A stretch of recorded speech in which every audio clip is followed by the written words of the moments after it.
And we're live. Good morning, good afternoon, good evening, wherever you are in the world, wherever you're watching this show.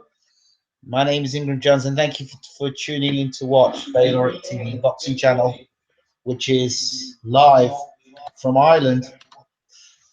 Um, Before I begin, I'm going to go through some housekeeping notes. Don't forget to rate, subscribe, and leave your comments. Now, you can subscribe via the YouTube channel. You can also check us out via Google Plus and Google Pluses. But if you subscribe to us on Gmail, the reason why you should subscribe is that you get notification of when we do our next live show.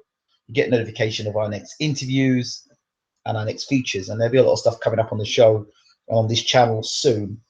Some new features as well will be happening. Okay, so also check us out over on Facebook. We have a Facebook page, Bayloric TV Boxing Channel. And for the latest news on Bayloric Worldwide, just go to the Facebook page, Bayloric Worldwide, because we don't just do boxing. Okay, so first of all, I will say, I will be absolutely brutally honest and tell you all, last night was a night off of boxing. What? A night off of boxing, yes. A night off of boxing, and I didn't watch the boxing last night. But congratulations to Lee Haskin. He's retained his title, I guess, against a guy called Ivan Morales. Morales. Congratulations to Lee Haskins defending his IBF world title. So shout out to Lee Haskins for that. Also, I heard Andy Ruiz. I think he beat Ray Austin. So supposedly he's in the title mix because he beat Ray Austin. So congratulations to Andy Ruiz as well.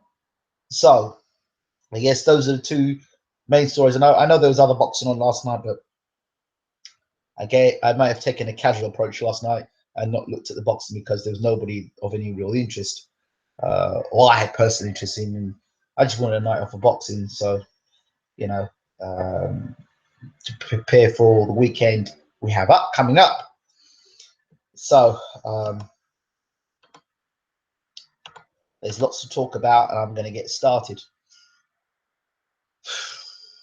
Where do we start? I guess we can only start with the heavyweights because that's where we're at with the heavyweights. Where do we go first? Do we go with Deontay Wilder and Povetkin, or do we go with Tyson Fury, or do we go Huey Fury, or do we go with what's his name, Dillian White, or who do we start? Where should we start? Okay, you know what? I think we'll start with Deontay Wilder versus Alexander Povetkin. Now, this fight, first of all, before it was announced, a lot of people believed that Deontay Wilder was going to vacate the title. He wouldn't fight Povetkin. I have to be honest, I was one of those people that thought, you know what? The way Deontay's career was going and the sort of guys he was fighting, it led me to believe that he wasn't actually going to fight Povetkin. But then once he said, you know what? My title ain't going anywhere. I'm defending my world title. He said it out himself. I said, you know what? If that's what the champ says, if that's what the reigning WBC champion says, then I take he's a man of his word. He's going to go to Russia. So when I heard that the fight was signed, he was going to Russia, that was it. I didn't get into he's gonna, he's gonna vacate the title. I was like, you know what? He's the champion, the WBC champion. Okay, he says he's gonna go to Russia and fight and defend his title against Povetkin, and nobody can take their title off him. Fine. So that's what the champ says. That's what he says. He's going to Russia. Fine, and I'll leave it as that. Contract signed. The man has gone off to Russia, or going off to Russia. So that was, in my mind, that part was a done deal. Now, murmurings in the background were that this fight would get signed. And the other thing, the main murmuring was that something would happen before the week of the fight and Povetkin would get done for drug cheating, performance enhancing drugs. That is what was said. Or that's what I heard. And I did hear this. I don't know where I read this article. I don't know if I heard this conversation, but this is what. And this was like when the fight was signed. And I know Deontay was making a big. It might have been the time when Deontay was talking about Povetkin, and he was saying that, you know what, this guy needs to be tested for drugs. And I had mentioned in 3 times Povetkin that he looked bigger, he looked stronger, he was punching much harder. This is a man that was gassing in his fights against Michael Hook. And he just seemed, since the Klitschko fight, he seemed a better fighter. Since the Klitschko beating, he became back a better fighter. The way he knocked out Perez, the way he knocked out Takam, the way he knocked out Manuel Shah. You know, Povetkin was moving from like a good fighter to common like beast mode. And like, you know, it was talking about Povetkin this, Povetkin that, and I always mentioned that I thought Povetkin, there were question marks, and then he refused to do drug testing, even in the whole thing with the Klitschko and Povetkin fight. And I've always had question marks about the whole, any fighter that refuses to do drug testing, I've always had question marks over any fighter, especially one who's at the top of the game and is a long reigning champion, and having their own independent testing companies or testing inspectors. Where, well, I'll come back to that in a minute. But so Povetkin's got caught now with this drug. I don't know what it is. Some people say it's for his heart. I don't know what exactly it is, and I haven't looked into it, but I will look into it further. But he's been caught with some substance, and now the fight's in jeopardy. And according to WBC, Mauricio Suleiman, who tweeted to wrong Alexander Povetkin on Twitter, he apologized and said that the fight has been postponed. Now, this is funny. Now, a guy has been caught with supposed drugs in his system, but the fight is postponed. Not cancelled, postponed. So, you want to hear what my thoughts are on this? Okay. Well, my thoughts are this. J. Henry UK says Wilder will win, but it'll be his hardest fight. Well, yeah, I think a lot. Good afternoon, J. Henry. I would say that it is definitely Povetkin's hardest fight to date. Oh, sorry, Wilder's hardest fight to date, aside the Stavern fight. Now, my thoughts are this. A few things I've got to say about this. Money, with a lot of money, there can be a lot of corruption. When you've got a lot of money, and when you've got a monopoly, or when you can control the cards on the table, you can do what you want. If you've got the money to pay off, I'm not accusing anybody of anything. I'm just playing out some scenarios. If you've got the money to manipulate drug results, in terms of, if you've got the money to influence a company like VADA, if you've got the money to influence certain key people and key positions that say things and do things, if you've got that sort of power, money talks, okay? And when you've got X amount of money and you've got X amount of power and influence, anything is possible. And when it comes to drug testing, this is a very sensitive thing. When it comes to drugs testing, if you're not a professional athlete, you don't care. You can sit behind your little desk, never taken a punch in anger, never done 12 hard rounds, never had to, you know, get yourself up in the morning and work and get your body into shape 8, 10 weeks, 12 weeks at a time, leave your family behind, know that possibly this could be your last fight. Never had to worry about those sort of things. Never in your life. You just sit behind, you know, Twitter or Facebook or YouTube, and you make your comments. But for those people, those fighters, those people who are fighters, or those people who've been in the ring and understand the amount of dedication is put into the sport. And this isn't a game we're playing. It's not a sport where, you know, I can kick a ball somewhere and if I don't do something this week, the right next week I can come back and be a star. This is a life and death situation.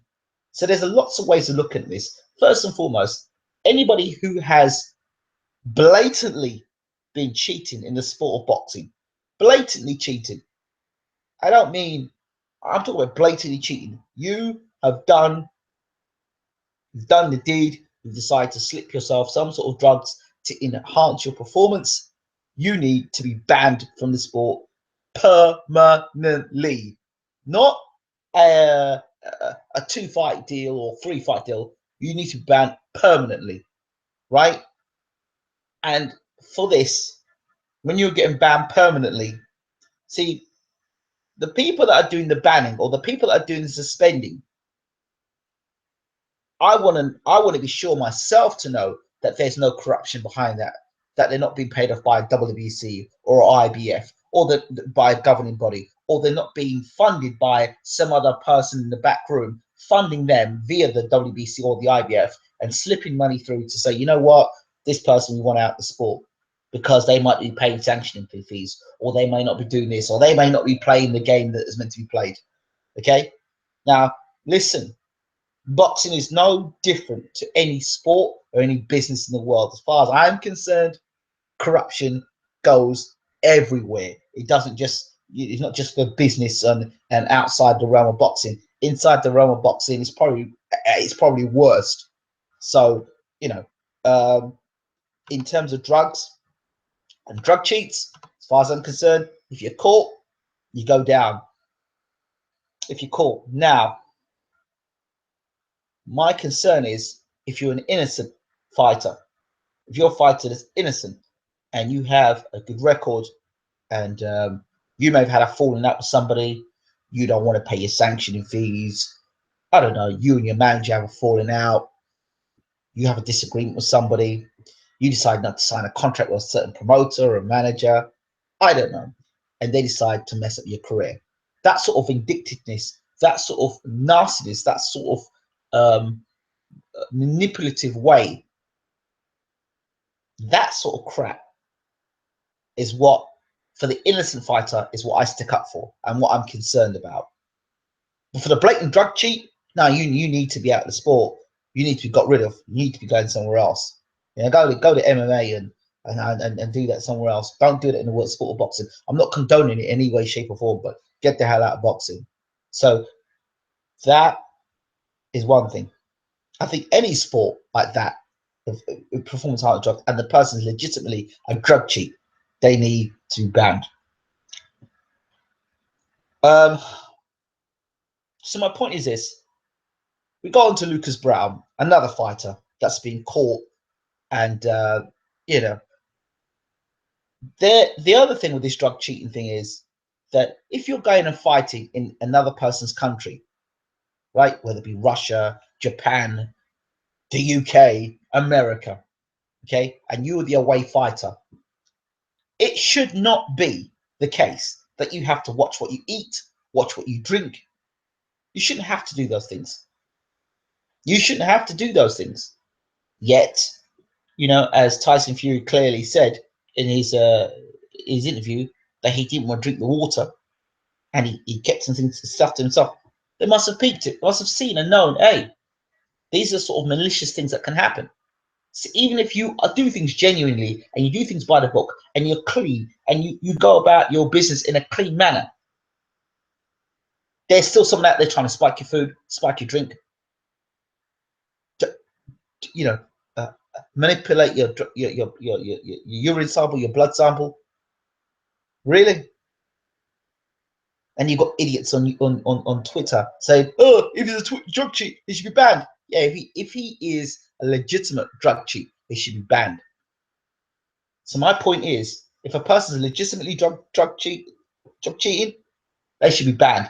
And the other thing is, these organized, when you go to these countries, there needs to be, in terms of surveillance,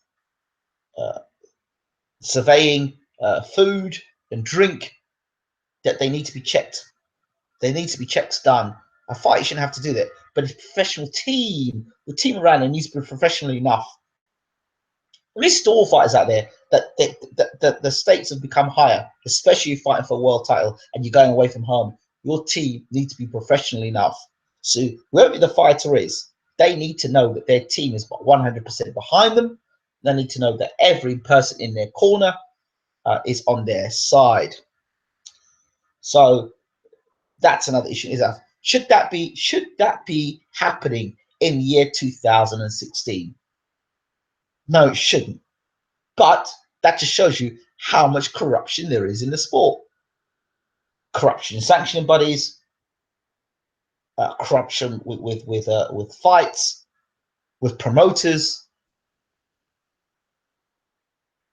You know, even if you want to go to the point and you want to go there, and I know a lot of people are talking about this same day weigh-in thing, but if a man is 160 pounds, right, and on a night he's weighing 180 pounds, he no longer is a 160-pound champion. He's a 180-pound fighter.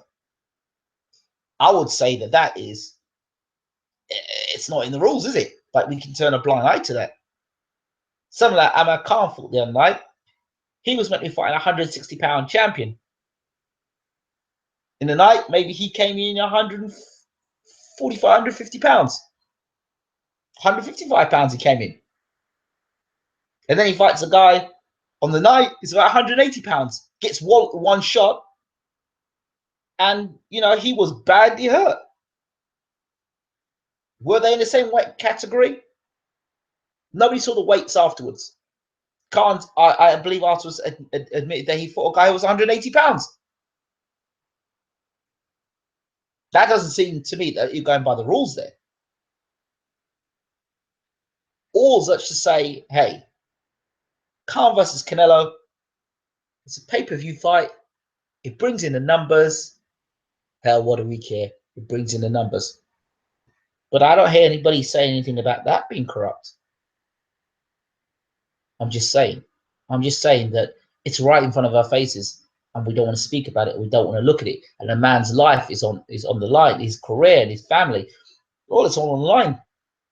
That's okay. We sit back and we watch the entertainment, see Canelo knock a guy out, and then we can move on to the next fight and the next fight.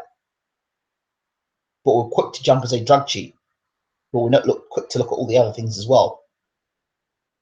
So not only does the person that cheated need to be removed from the sport, trainers, cornermen, they too need to get the sack.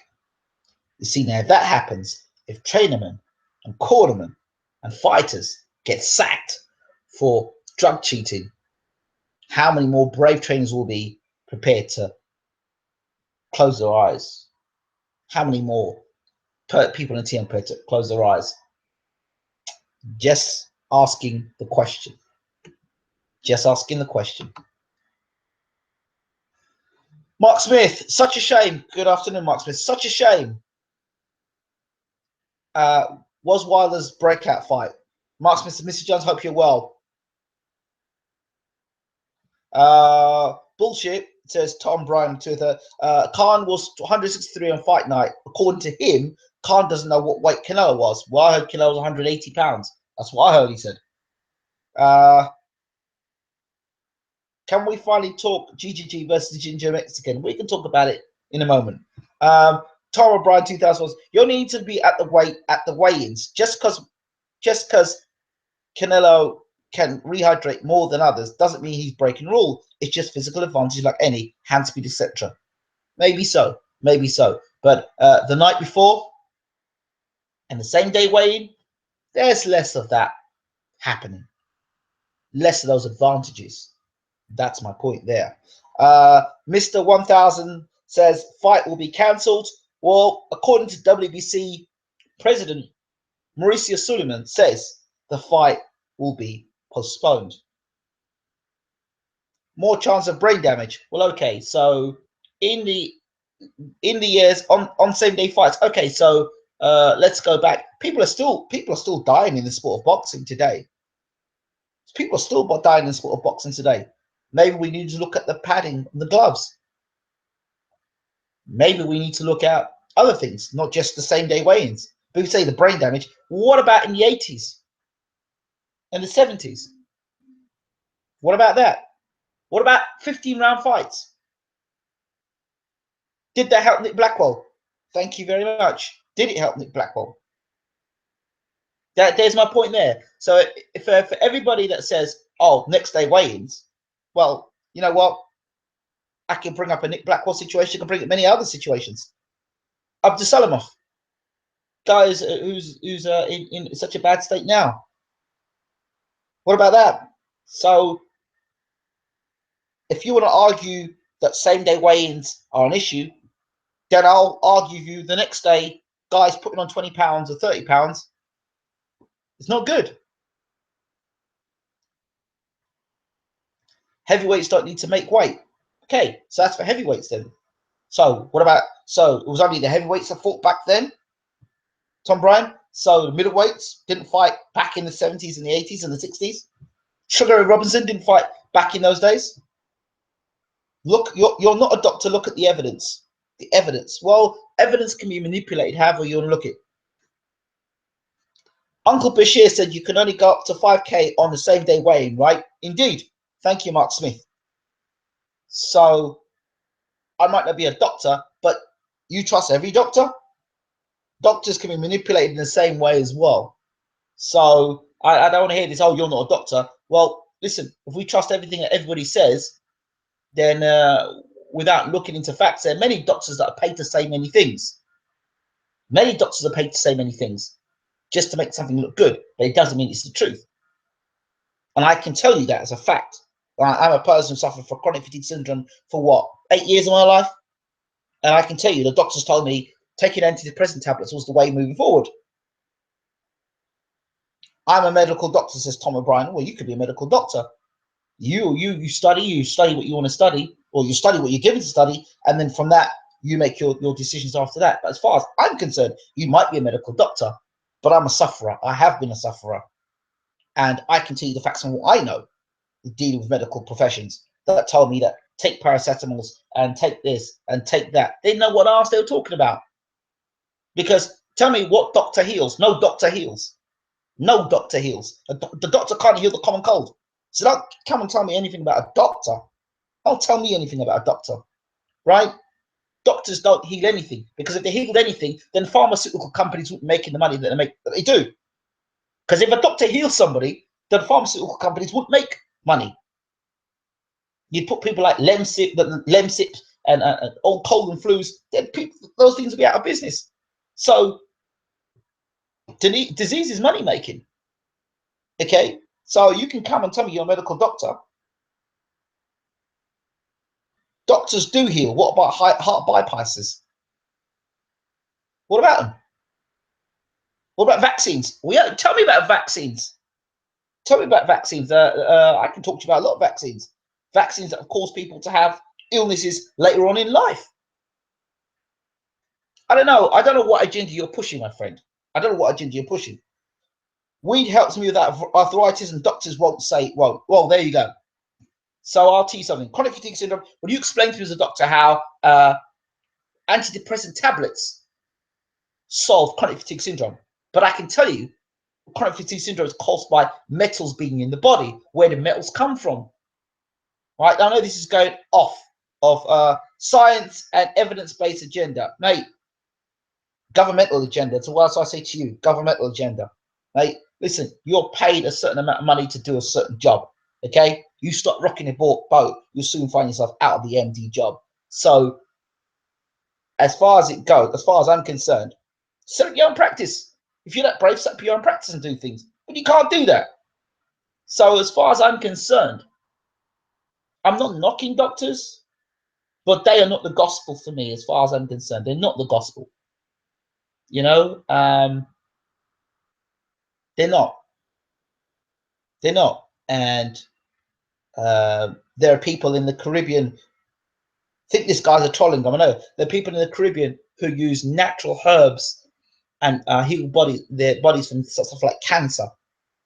You know, I know stories of guys. There are people that there was a guy who found a cure to AIDS, right? And he was talking about it. It was an African guy, and you can do research on it. African guy who talked about the cure to AIDS, and he basically got his practice got torn apart and he got removed.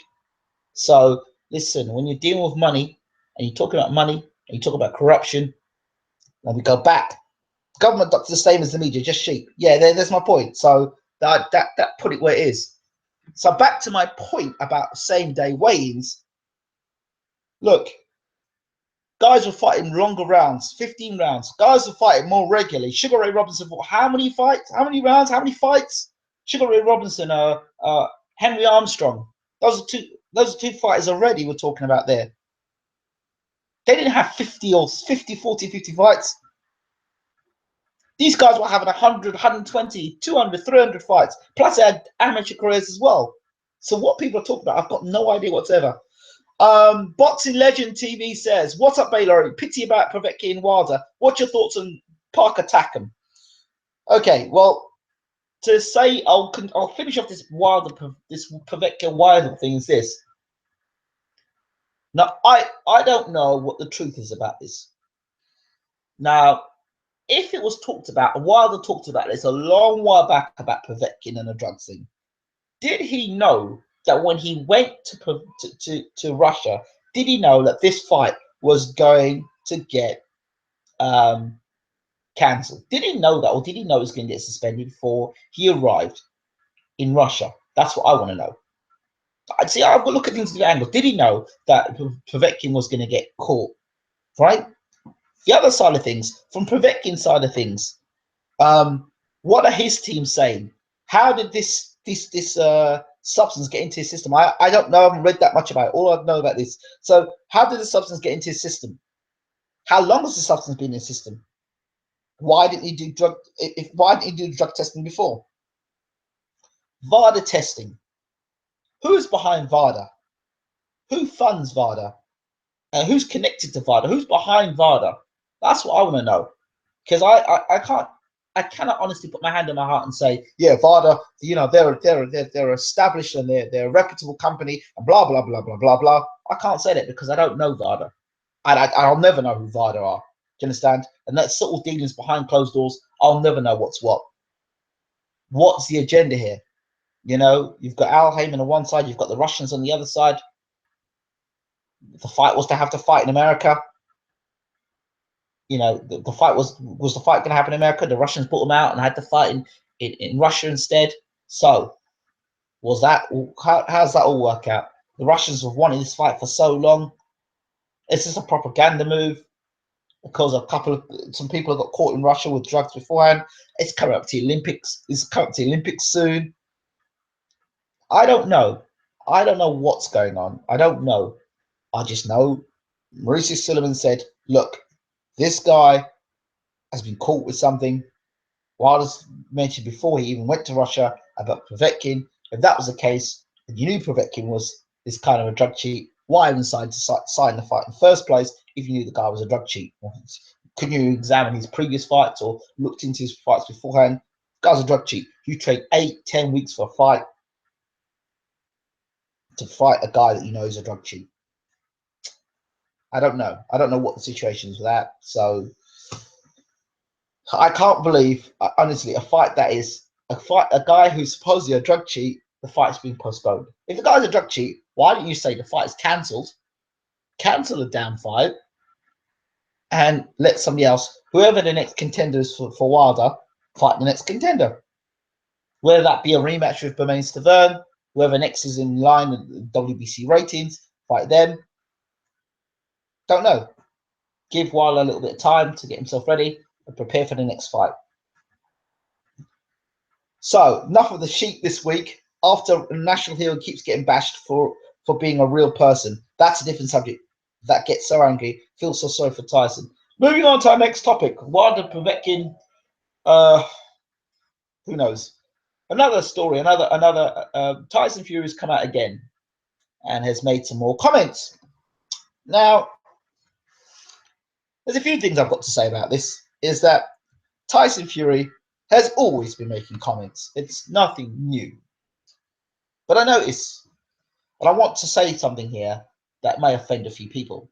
Carl Frampton got an MBE, am I correct? I'm sure he got an MBE. And I'm sure that Tyson Fury was the unified heavyweight champion of the world, beating a guy who had been long-range champion for over 10 years. Yet Tyson's got no MBE next to his name. Anthony Joshua's got an MBE, I believe. James Yeagale's got an MBE, I think.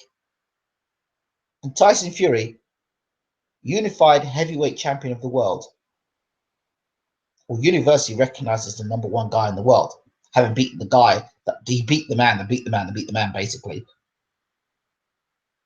He's got nothing next to his name.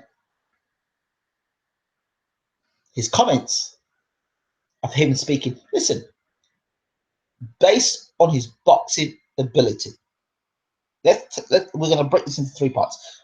Based on the man's boxing ability, at this point in time, he went to Germany.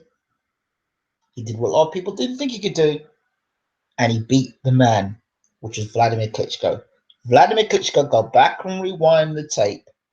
Vladimir Klitschko, in a lot of people's eyes, was universally recognized as the best heavyweight in the world. The Wilder fight's been postponed.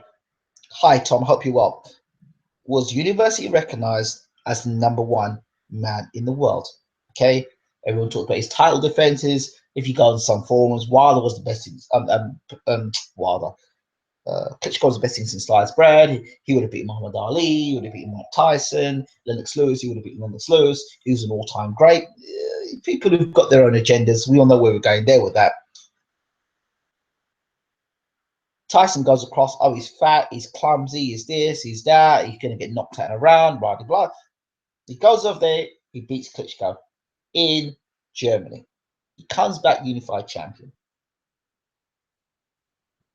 Now, to me, as far as I'm concerned, he wasn't meant to come out of Germany unified champion.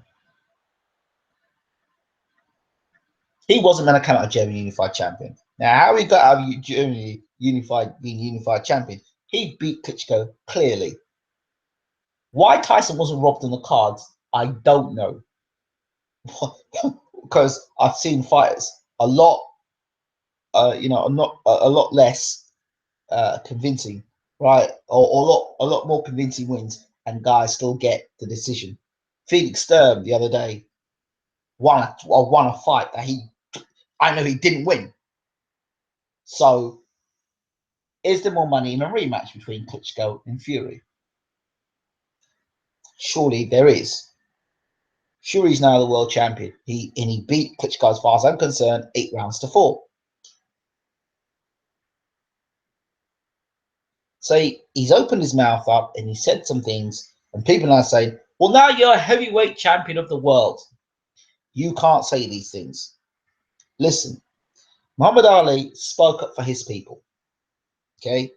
And you rewind the tape, he spoke up for his people, and that's what it was. And in that time, they had what they had to say about Ali. Fury, in this era, is talking about his people. His people are being demonized at this minute in time. Okay? And his people are being mistreated at this minute in time. But he's the heavyweight champion of the world. He has the richest, it's not the richest prize in sport, the heavyweight championship of the world. He's got mass exposure. And here's a man who's opened up his mouth and speaking a lot of things which make a lot of people wonder. He's not one of these people that you can control. He's not one of these people that will say what you want him to say. He's not one of these people that have got a PR machine behind him. Sometimes I wish Tyson had some PR behind him to just say, all right, because it's not worth his while. Because while he's out saying the things he's saying, I don't know how much support Tyson has in the background. I mean, like, I don't know how much political stroke professional support he has in the back. I know he's got his family that support him and he's got his fans that support him, but how much political movement, how much power has he got behind him? Ali had, the Nation of Islam behind him, which is very powerful, in a sense, and there were a lot of, black organizations that were behind Ali, what he was saying. And what Ali was saying, a lot of things what Ali was saying was accurate to what was going on that time.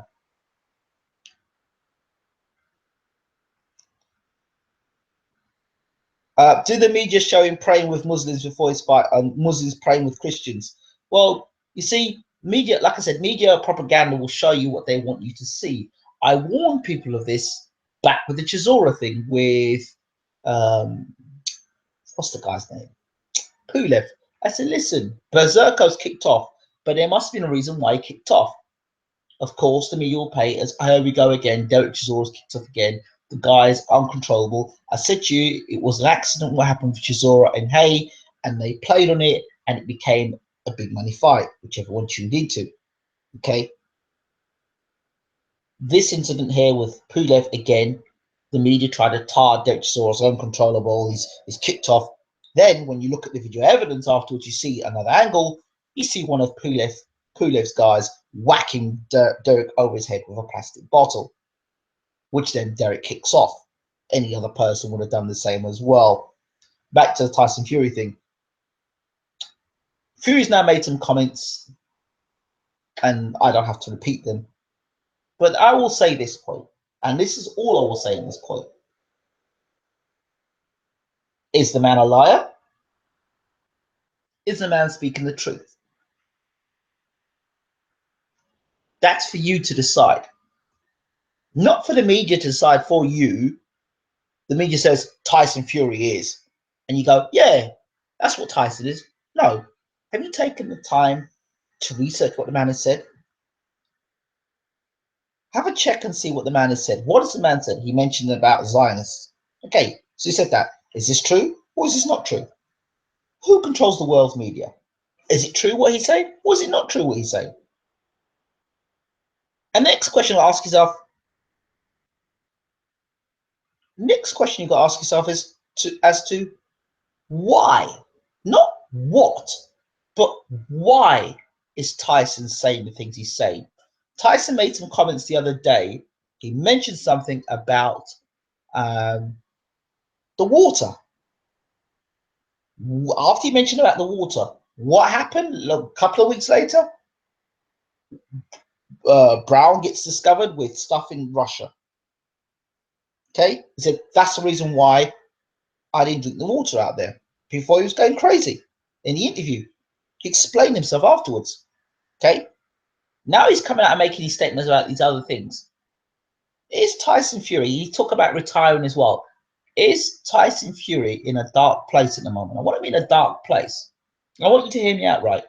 Oh, it's because of his depression. It's when you are a person that's happy-go-lucky and say what you want and do what you want, and then your dream and your ambition is to become heavyweight champion of the world, and you actually become heavyweight champion of the world, but in your mind, in your own thinking, you think, I'll become heavyweight champion of the world, I'm going to get adored by a lot of people, I'll be able to do a lot more for my community.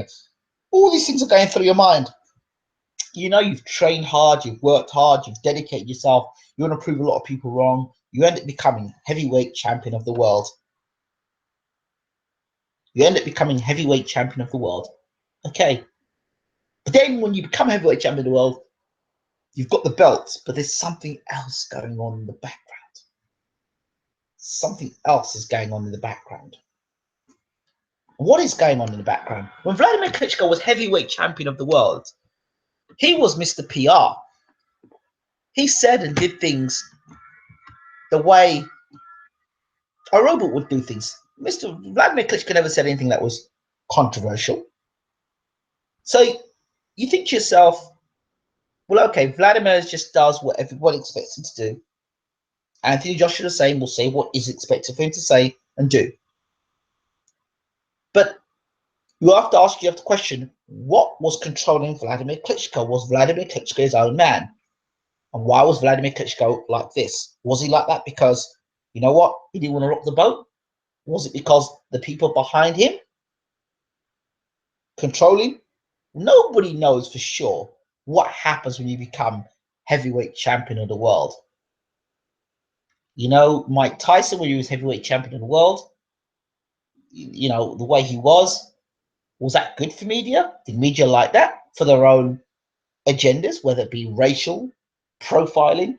These are things you've got to ask yourself the question. Evander Holyfield, I remember when Evander Holyfield was world champion, they said, Holyfield, he needs to have a personality bypass operation because he's got no personality. That's what they said about Evander Holyfield. Oh, he's too small. He's this. He's a Christian. He's that. As soon as Holyfield fought Tyson, the devil and God, almost like the Christian and the Muslim. He put the gender up there. Tyson being the Muslim, so he's the devil, and you know, the dark and the light. Tyson being the dark, and Holyfield being the light. So agendas. I just think that there's more to this Tyson Fury story than meets the eye. I can tell you up front, personally, I've sat with Tyson on a number of occasions, and this is just a guy that wants to go about his business, wanted to become world heavyweight champion, and just do the best he can for his family. Okay? I ask anybody who wants to go on about Tyson Fury. A lot of people say, I don't like him. I don't like him because he's not a good fighter. Okay, you're entitled to that. I don't like him because he's tall. All right, fine. That's your opinion. I don't like him because he's, you know, like people say to him, I don't like him because he, you know, Anthony Joshua, it's well known that you know, he's been done, had a criminal record. Tyson Fury hasn't. It is what it is. It's not a black and white thing. It is what it is. It is what it is. So I don't know. But as far as I'm concerned, it's not just boxing. When you get to elite status, there's something that comes with elite status. And I just ask myself the question with Tyson Fury, it's not about what he says, about what he doesn't say.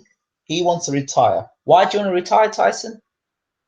Is it because of the pressure from media? Or is it other forces? Are there other forces out there that are trying to control you and you don't want to be controlled, that you don't want to speak about? Is it that? Nobody knows for sure. Nobody knows for sure, apart from Tyson and his family.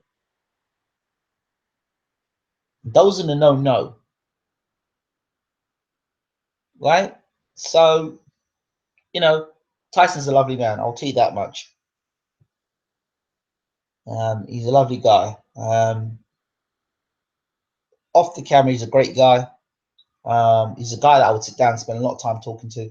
And I don't know. I really don't know. He's a guy who's got his own opinions. He had his own opinions way before he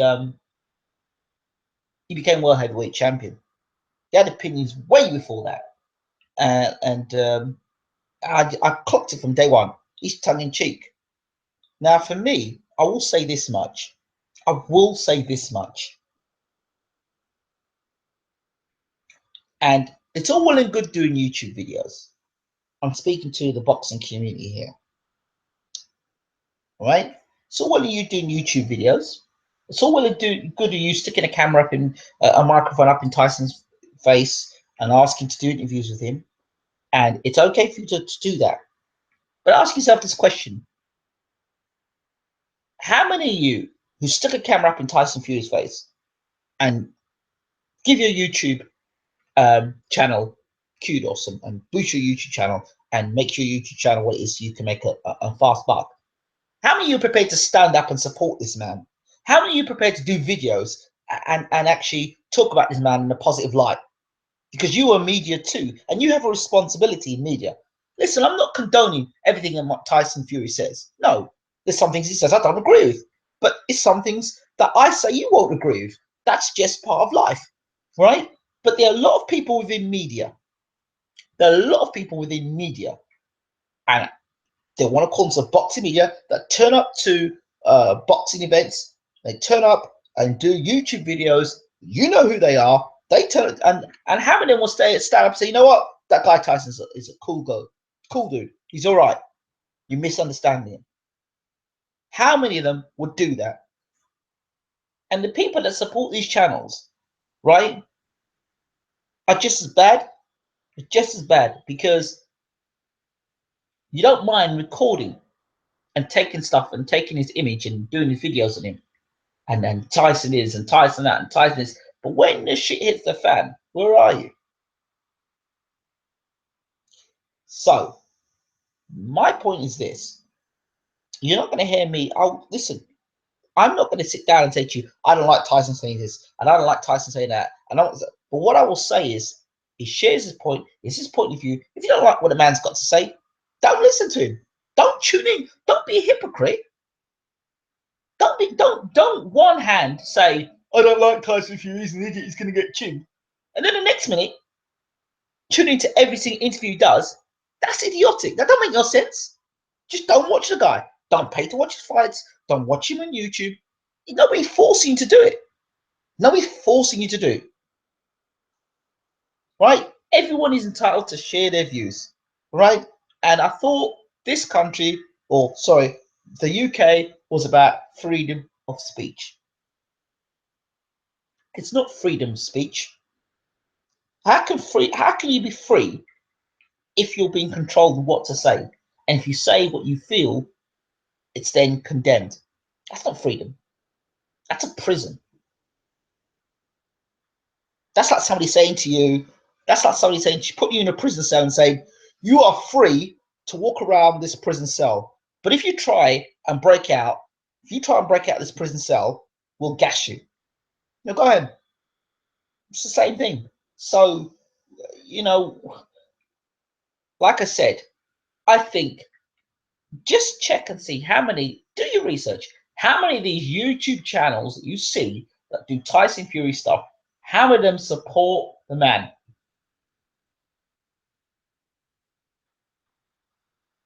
But it's twofold. I think you need to, it's twofold. There's a few things I've said about Tyson Fury. I said beforehand, he should give up all them belts and keep the Ring Magazine title. I said that. People laughed at me for that. I don't care. I still think he should hold the Ring Magazine title because that is the belt that everybody recognizes and sees.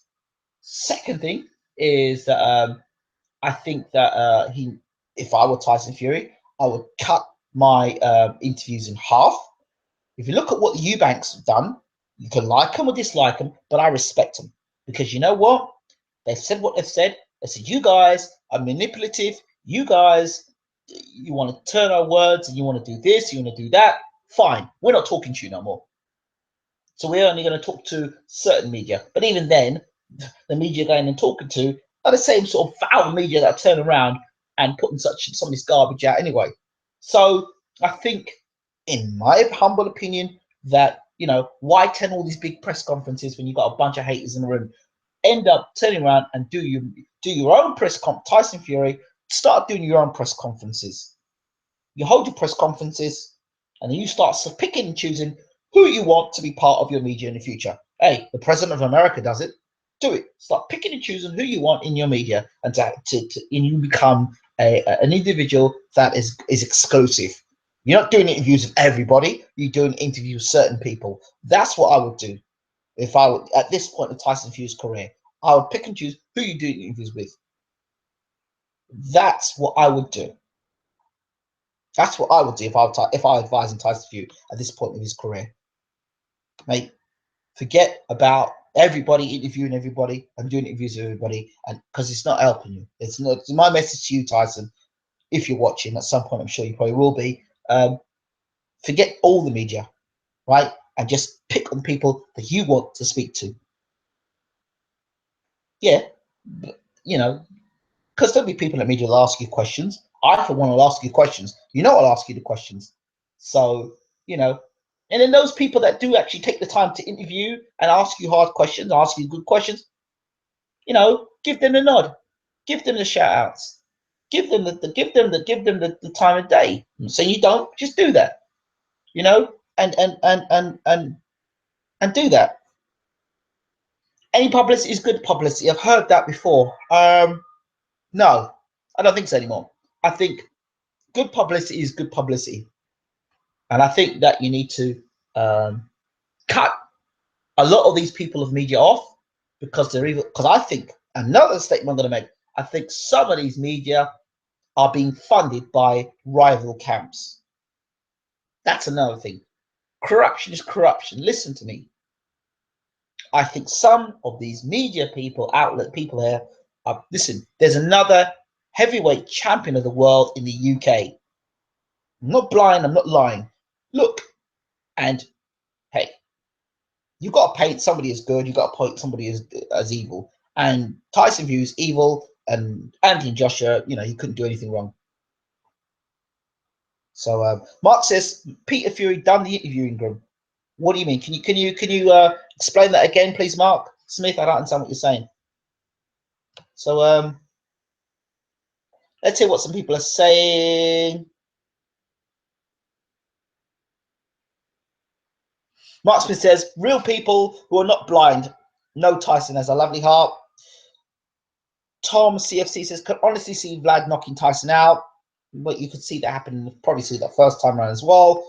Love Fury for calling out those Zionists. Mark Smith says he said about the steroids in chicken. The next day, the Mexican got caught and said it was in the chicken. There you go. He said all the stuff before he's champion. Though he did. It's his duty to call out that stuff. Other celebrities don't have the guts for it. Takes a champion. Boxing Legends TV says Tyson is just being himself. Most of it's tongue in cheek. Other people don't know him slanting. I agree with you there.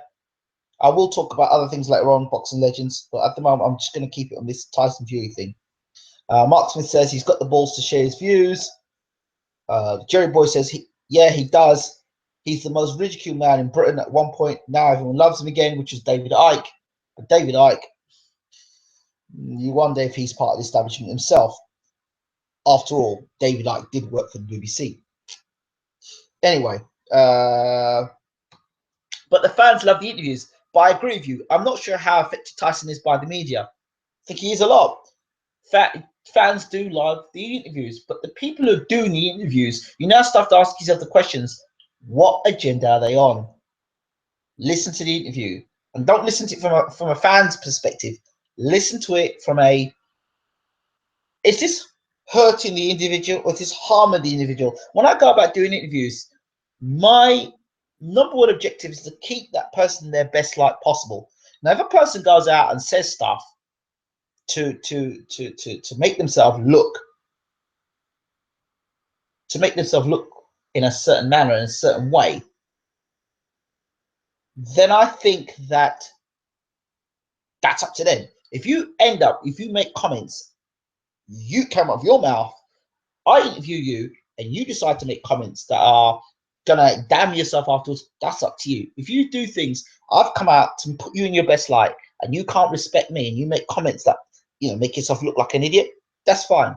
That's for the fans to work out. But at the end of the day, I think that Tyson, I said it to Mick Hennessy, they need to have a rethink about their strategy moving forward into who they speak to and why they're speaking to them, and, you know, what the agenda is. So for me, anybody comes on Bayloric TV boxing channel or anywhere who does Bayloric, forget about the boxing.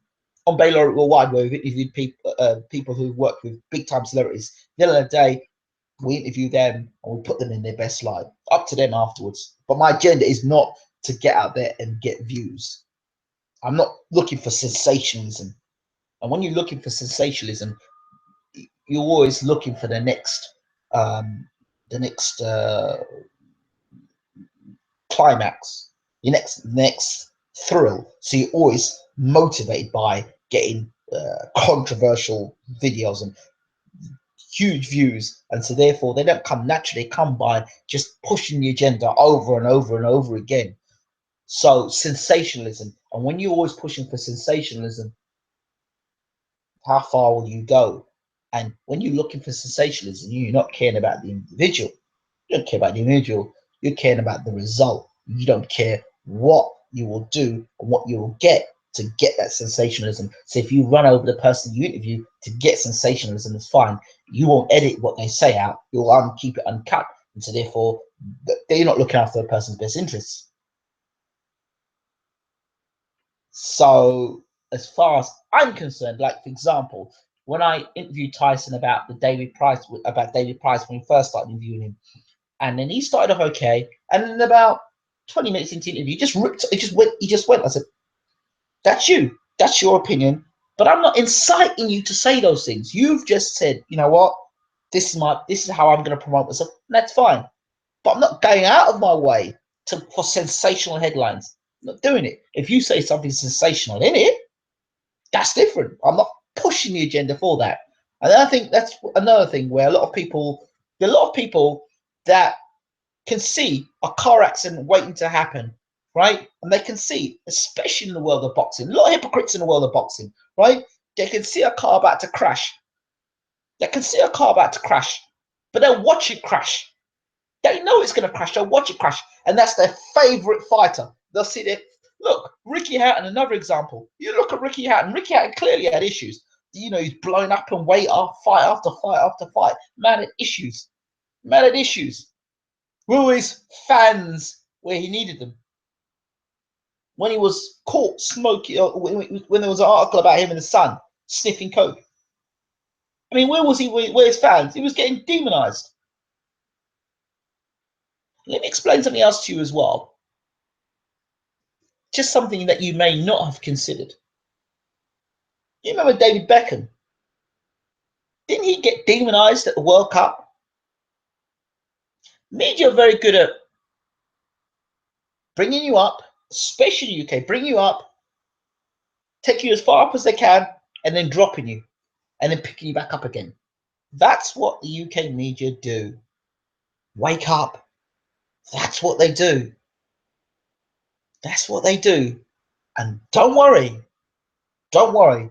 It will happen to Anthony Joshua as well.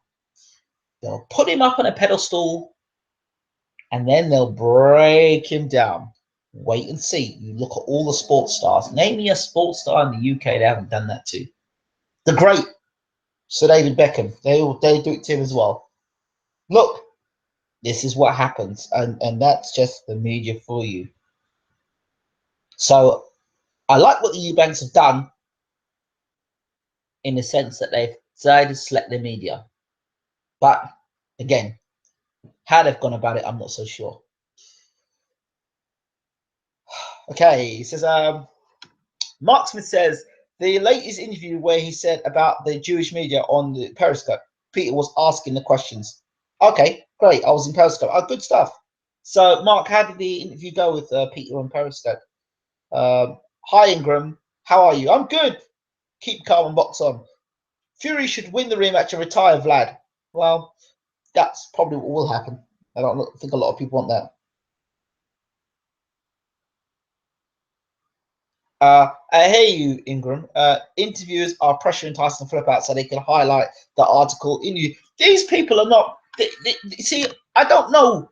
Well, a lot of these people, right, who are doing interviews and stuff. I don't even train journalists. I don't know. I got a lot of my tips and my help and support from my uncle, and he's one of the best journalists the UK has ever known. And he interviewed Muhammad Ali. He's interviewed Bob Marley. You name it, he's interviewed them, and ran a national newspaper as well. So I guess media's always been around me, but I don't know. I just think that boxing fans are just as responsible for this nonsense, because boxing fans need to be getting out. If you really support your fighter, support them. Get on YouTube. Start speaking out.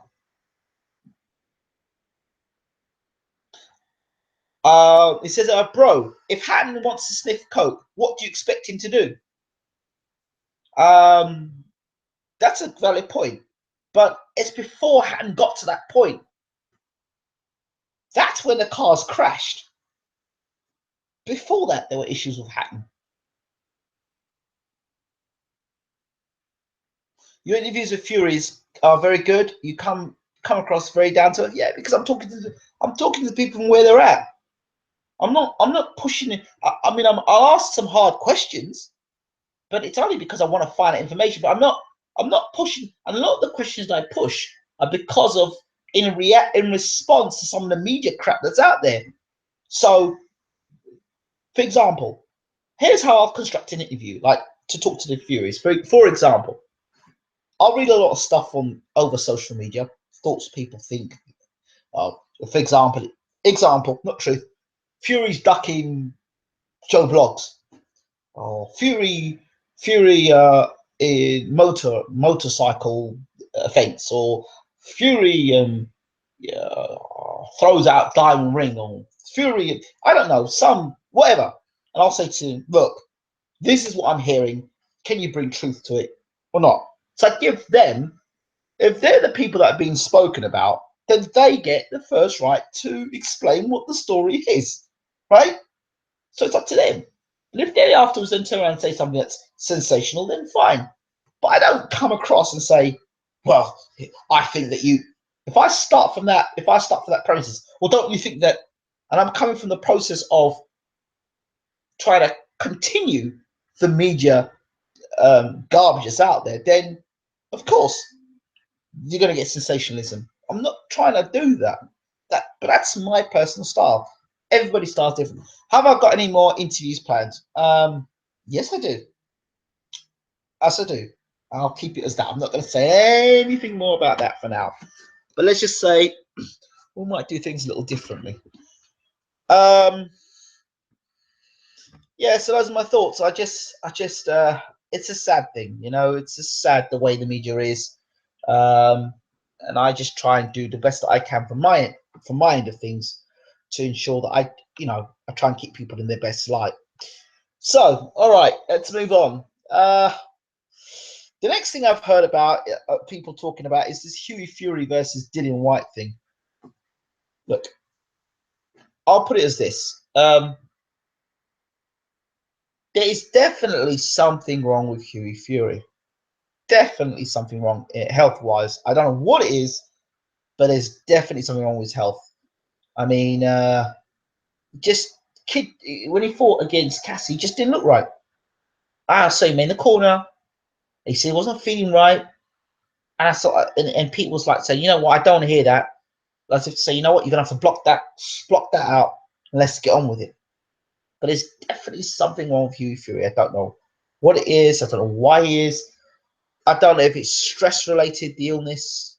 I don't know if it's because he's in the gym all the time and he's not getting enough rest. I don't know if he's pushing his body too much. I don't know if he's suffering from burnout. I don't know. Only Peter Fury knows what's wrong with Huey Fury. But there's a concern there for that young man. A real concern. I think the fight's been postponed to the Phantom. Tom CFC says, does anyone know what's going on with Shannon Briggs? I think Dimitrenko fight is off. Is it? Last time I saw Shannon Briggs, he seemed in good shape to me. Where are you getting your source from Dimitrenko Briggs being off, Tom? Let's look now.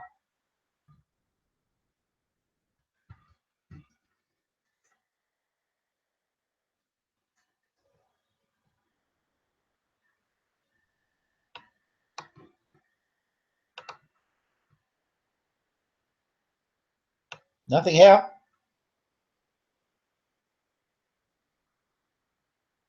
Nothing here. Don't believe so, my friend. I believe the fight is still very much on with Dimitrenko.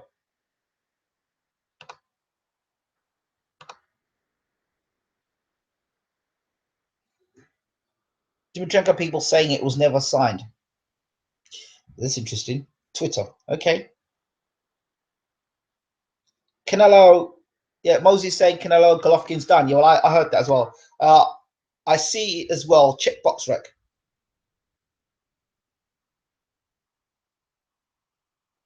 No one took notice of his tweet. Yeah, September 17th, Golovkin versus Canelo. We'll come on to that. We'll talk about that afterwards. So there's something wrong with Huey Fury. There's definitely an illness there.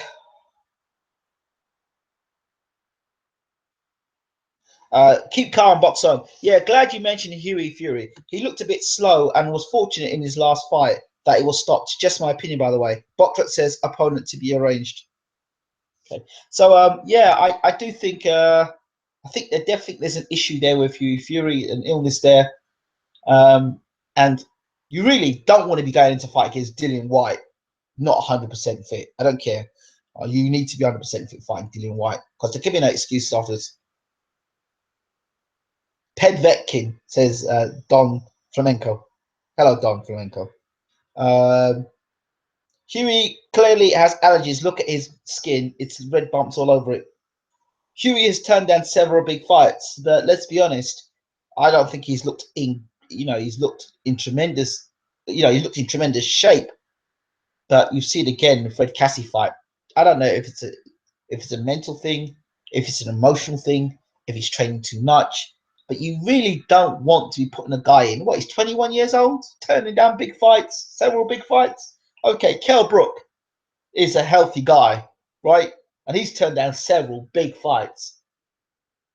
So I think a lot of pressure is put on Huey because Huey Fury is related to Tyson Fury, and because Tyson Fury is world heavyweight champion, then Huey Fury must suddenly become world heavyweight champion in this big rush. Take his time. He's fighting a lot better opposition than a lot of heavyweights out there at the moment. So he's building his career, and let him get on doing what he's doing. He's slowly building his career. 21 years old. He fought Rudenko, who the WBA heavyweight champion of the world, fought and got beat by. So, in my mind, Rudenko beat Lucas Brown. Lucas Brown just beat Shagai for the World Heavyweight Championship. So, okay, that's not bad. Fred Cassie, his form guy wasn't too bad. He fought against some of the top heavyweights in the world today. So, I mean, it's not bad for a young man. I mean, it depends on what you want with Huey Fury, but he clearly has got something wrong with him, and Ray Charles, Stevie Wonder can see that. So I don't think they want to be taking Dillian White. If he's the world beater that everyone says he is, I don't think they want Dillian White in the ring with Huey Fury just yet. So we'll have to see what is next on the agenda for Huey Fury and Peter Fury, and I'll interview them about that. Yes, Canelo versus Golovkin. Look, I'll put it out there right now that in my mind, um, Canelo's fight against Amir Khan was one of those. I call it a void fight. Why do I call it a void fight? Because you had a guy come up X amount of pound weight who never had a great chin. Who's Bermain Stavern fighting next? He said he would fight this month. He's down in Miami enjoying too many girls. LOL. Greg, I keep saying this, and I kept on saying it, that Bermain Stavern versus Deontay Wilder, the rematch. It bringing a lot of, I think, they're bringing some good money, good fight. Could it happen? Who knows? Huey has just signed a deal with Box Nation and Warren. You think it's good he left Mick?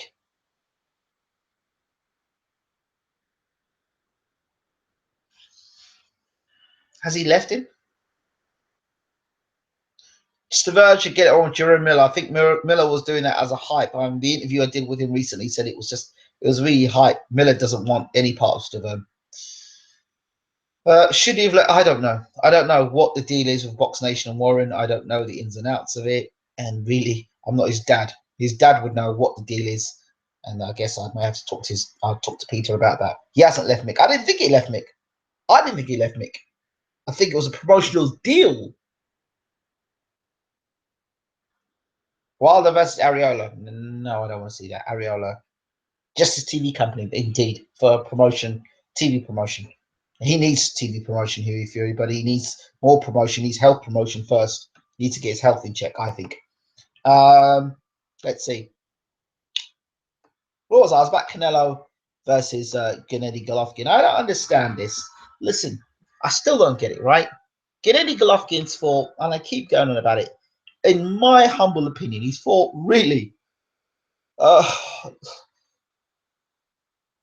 You've got Canelo who's fought Floyd Mayweather. He's fought a host of good fighters. Mosley, he's fought a host of good fighters. Canelo, Lara, and Gennady Golovkin has at 34 years old or 35 years old has not fought one top name on his resume. Not one top name. Not one top name. Martin Murray's not a top name. Lemieux's, in my mind, is not a top name. He got already knocked out. by another guy. So he's not a top name.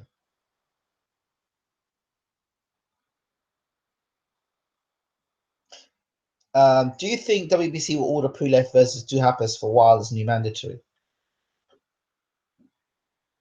Pulev's IBF. I don't think so. I don't know. Who knows? So the Golovkin thing is his resume against Canelo's. You know, Canelo. I understand people say, "Oh, Gennady Golovkin's going to smash Canelo." I'm not of the basis of that. I think he's yet to prove he can beat a true, bona fide, top tier fighter. He hasn't done it yet. He's beaten Martin Murray, who he went how many rounds against. You know, so for me, Gennady Golovkin is very easy to hit. He's very easy to hit. I'm not being a jolly come lately. Gennady Golovkin's very easy to hit, and I don't think he's going to do anything really different. We all know so far Gennady Golovkin can fight well going forward. We know that. We know that he's a very hard puncher. We know that he likes drama show. We know that. We know that's what we know about Gennady Golovkin. Thank you, the Phantom. Canelo, Mosley, Trout, Mayweather, Lara, Kirkland, and Cotto. Golovkin, Rosado, Murray, Gill, Lemieux. Canelo 25, Golovkin 35. Canelo 2-weight champion, Golovkin 1-weight champion. That is as clear as day. So my argument about this Canelo Golovkin, why does Golovkin begin the fight as favorite? I would say Canelo starts the fight as favorite. Mosley, Trout, Mayweather, Lara, Kirkland, Cotto versus Rosado, Murray, Gill, Lemieux. Come on. I mean, the records suggest, but Gennady Golovkin still wins, and you know it. Haha. No, I don't know it. I don't know it because I don't know what Gennady Golovkin does when he's backed up. I don't know if Gennady Golovkin can deal with a guy who's got a heart as big as his. I don't know what Gennady Golovkin can do when he's in a real fight. I don't know. I don't know what Gennady Golovkin can do when he's getting hit with 4 or 5 punches and he can't get out of the way. It's all right hunting guys down who are scared of you, or hunting guys down they're not prepared to hit you back. But Canelo's going to give him a real fight, and I'm backing Canelo for this fight. I'm not backing GGG. GGG is unproven at the highest level. He's got to prove it. Now, if he beats Canelo, that's a good start. I judge boxing on what I see, and what I see is power, better movement, a better jab, GGG all day long. Yes, his power and better movement and jab. Canelo was outboxed by Lara and lost. GGG would. Well, we don't know that. GGG was William Monroe was putting nice punches together against GGG or Gennady Golovkin. Look, a lot of people will jump on the Gennady Golovkin bandwagon. I'm not jumping on the bandwagon, right? As far as I'm concerned, there is not one fighter on Gennady Golovkin's record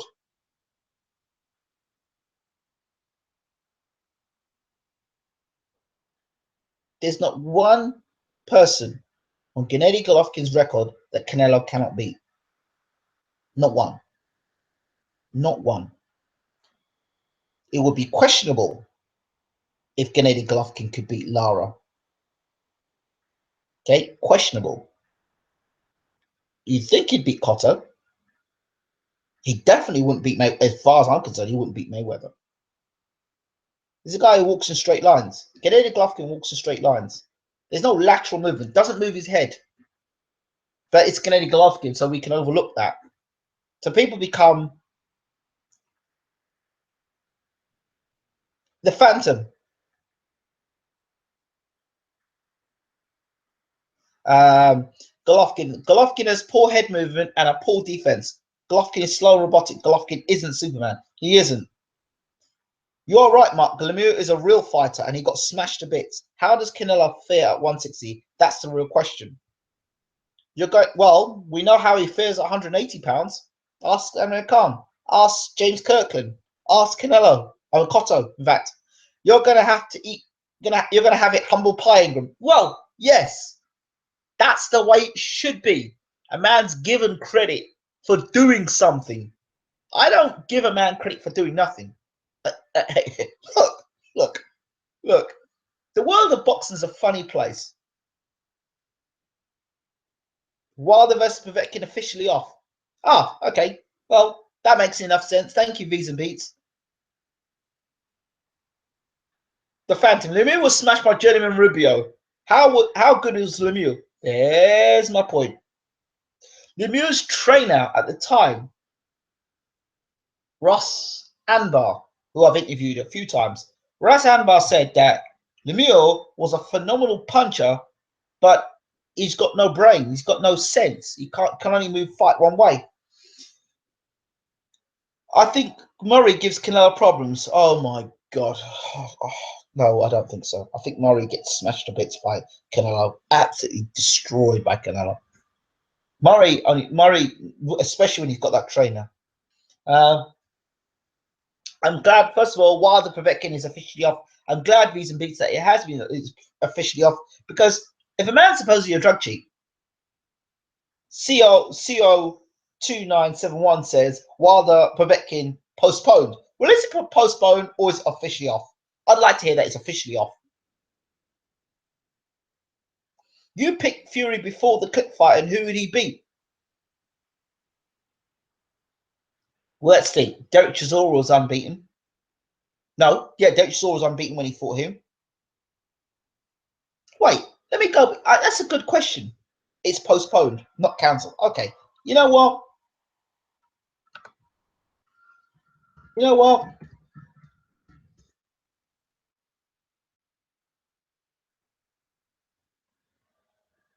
I'm going to take you up on that because somebody just said mentioned thing about Tyson Fury.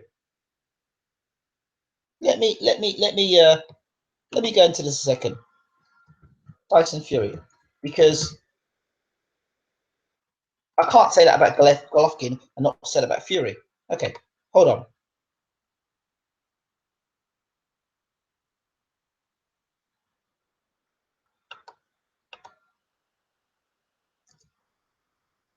Right.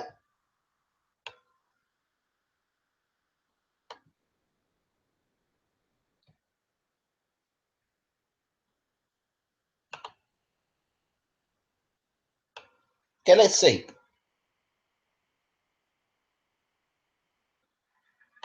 Who did Fury beat before he? Okay. Chisora was unbeaten when he fought him, 14-0. He was the British and Commonwealth champion. And I think after that, he went on 12 rounds with Vladimir Klitschko. Levan Pajcik was unbeaten. Kevin Johnson come off a Vitaly Klitschko fight. A lot of people thought Kevin Johnson would beat him. So it was a good fight. Because you got the Cunningham fight. We've seen what Cunningham's done since he's been in the heavyweight division. Derek Chisora fought him again. Christian Hammer. And then Vladimir Klitschko.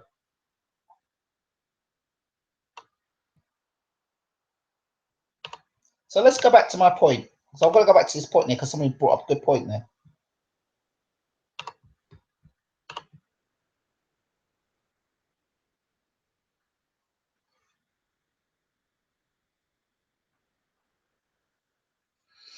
Yeah, I picked Fury. Why did I pick Fury? Because I think Vladimir's a flawed fighter. I mentioned he was a flawed fighter, and he very much is. But you look at what's uncovered from Vladimir since the canvas, the gloves, a lot of stuff that I spoke about have been exposed later on about Vladimir. The guy is an insecure fighter.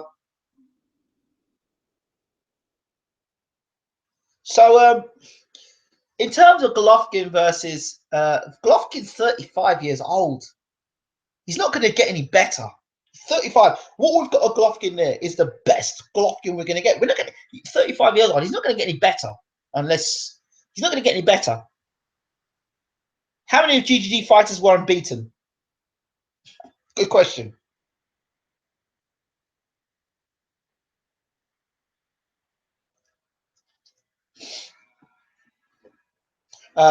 Greg Copley says, Ross Amber flew to Russia early. LOL. He was the only one who went. LOL. Martin Murray's equal to Derek.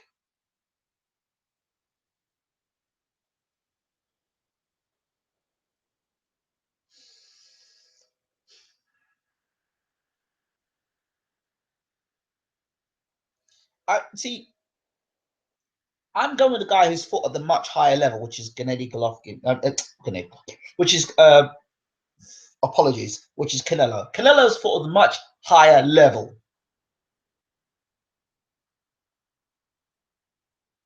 So I'm going with Canelo here, and Gennady Golovkin is all to prove. For me, he's got to prove himself against Canelo. But even then, I'm not going to buy anything of, oh, Canelo's not a middleweight. You know, when he fights, come fighting like he's fighting 100, 180 pounds. So he's more than a middleweight. So I don't buy into that.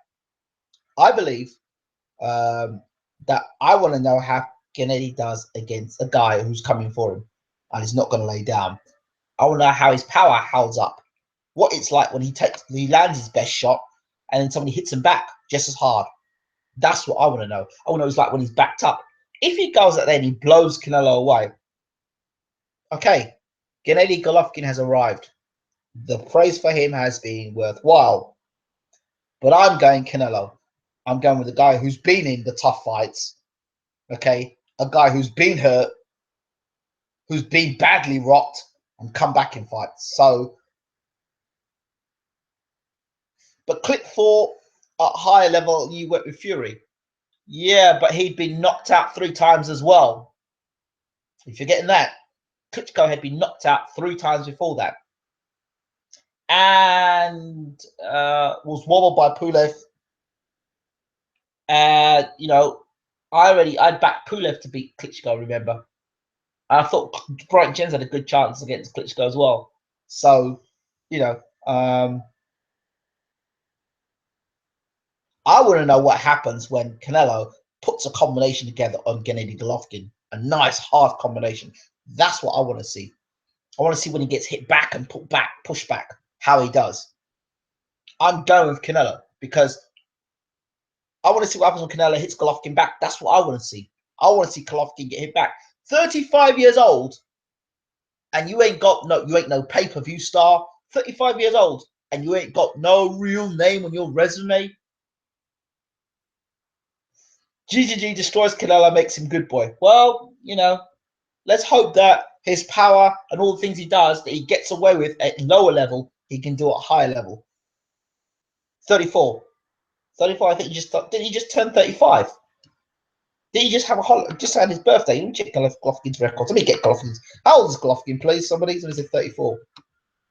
I don't know, 34, 30. Well, he ain't going to get any better, I don't think.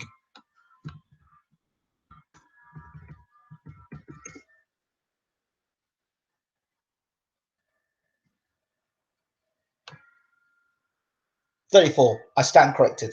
34. I'm giving an extra year. The poor man Golovkin give me an extra year. Yeah, 34 then. He's almost 35. Well,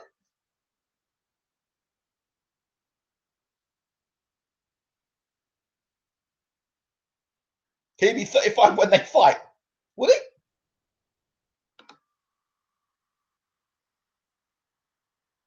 Well, is it? When's he?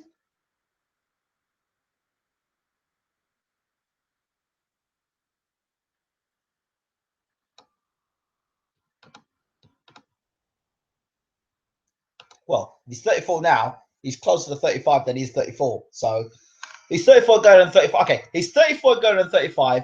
This man is 34 going on 35, and he's not a pay-per-view star. They're trying to make him into a pay-per-view star, and he's not got one top name on his resume. Yeah, everyone's jumping at him. Yeah, Canelo, who is the pay-per-view star.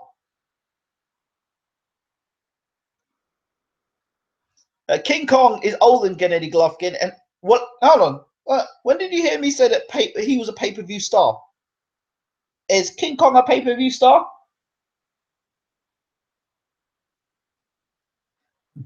Mansoor. Amir Mansour is a big puncher. He's not a pay-per-view star.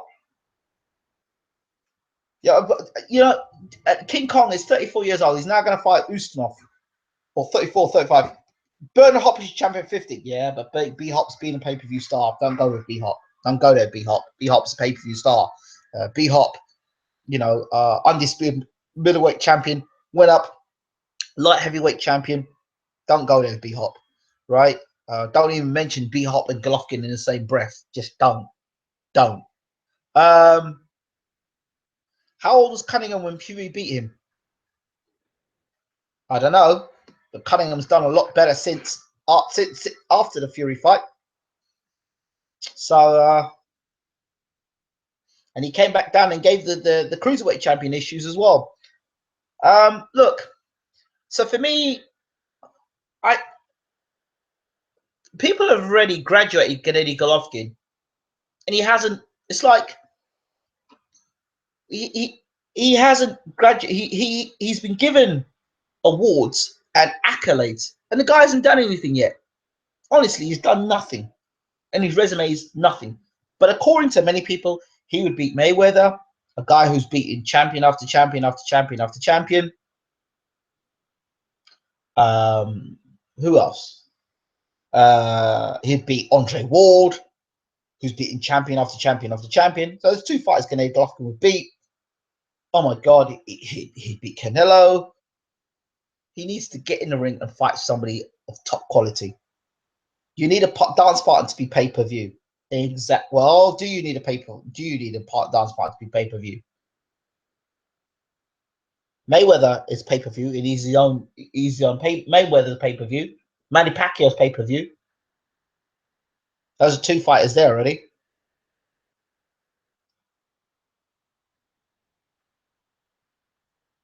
How can they get a big fight when they avoid him? I don't believe they avoid him. I don't believe he's avoided. He could fight Lara. He could fight Ramirez.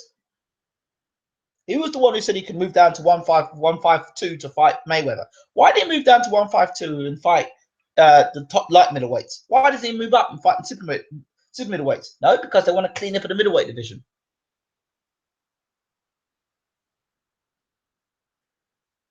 I don't believe in this avoiding. I don't believe this avoiding. Because Canelo's going to fight him now. Canelo fights him September the 17th, right? That's not avoiding. That's not avoiding. Ward and Lara said yes, Golovkin wasn't interested. That's my point. And you've got to go, hold on a second, look at the man's resume. Does Golovkin's resume look like a guy who takes on all comers? He looks like a guy who fights second-tier opponents, and that is what it is. Mayweather had to beat Oscar to be pay-per-view. Indeed, he did. But he fought him, did he not?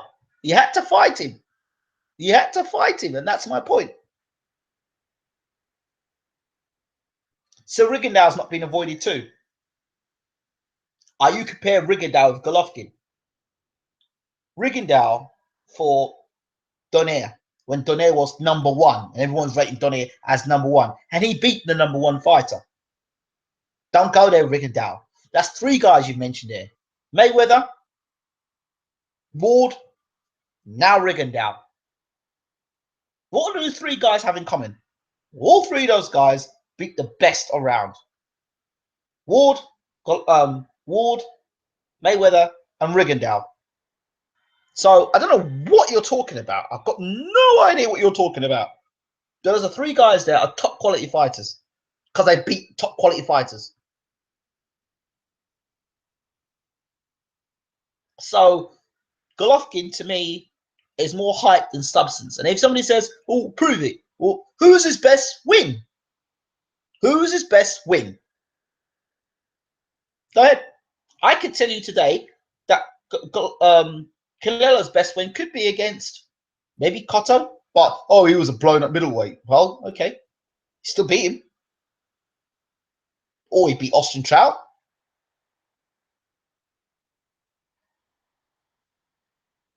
So when GGD beats the Ginger, he will be pay-per-view. Well, I'm not going down there.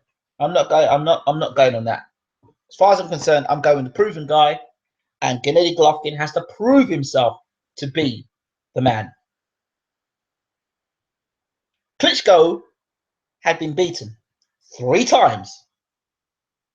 Okay? He was beaten 3 times when I backed Fury to beat him. Okay?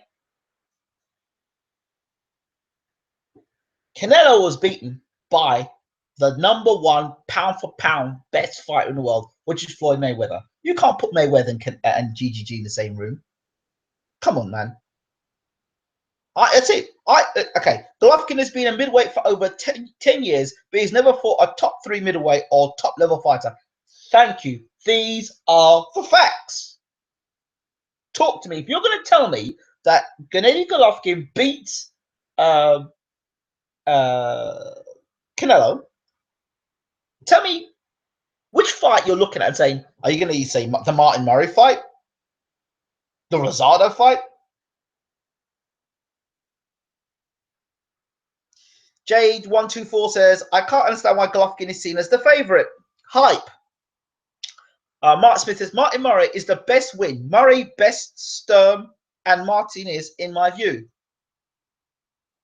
Well, Martinez was shot.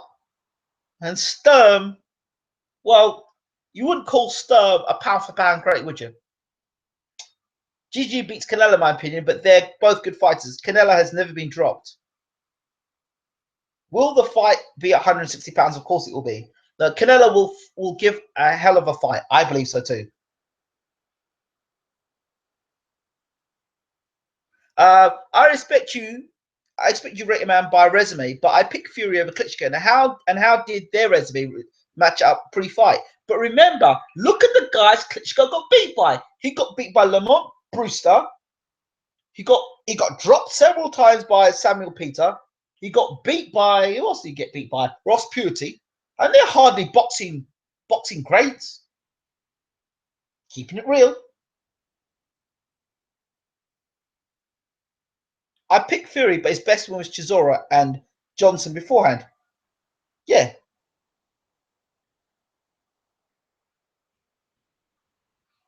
Murray is a glorified loser. Here we go. Sturm is a 2-weight champion. Look at Golovkin's amateur record. He was also beating the top amateurs. Canelo is avoiding the fight for a reason. If GG was shit, they would have fought by now. The fight signed September 17th. What are you talking about? Moving on. Jim Wilson, so I respect Ingram's opinion, but I still think GGG beats Canelo. You hope he beats him. You hope he beats him. Look, okay. Top amateurs. Listen, Henry Tillman beat Mike Tyson in the amateurs. What did he do as a pro? Tara Biggs beat Lennox Lewis and Riddick Bowe, I believe, in the amateurs. What did he do as a pro?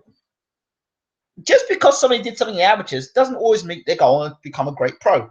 And there's nothing to suggest that Gennady Golovkin's a great pro. I love debating. There's nothing to suggest. What suggests he's a great pro? Yeah, I believe they are fighting. I believe it is going to happen. I believe the fight.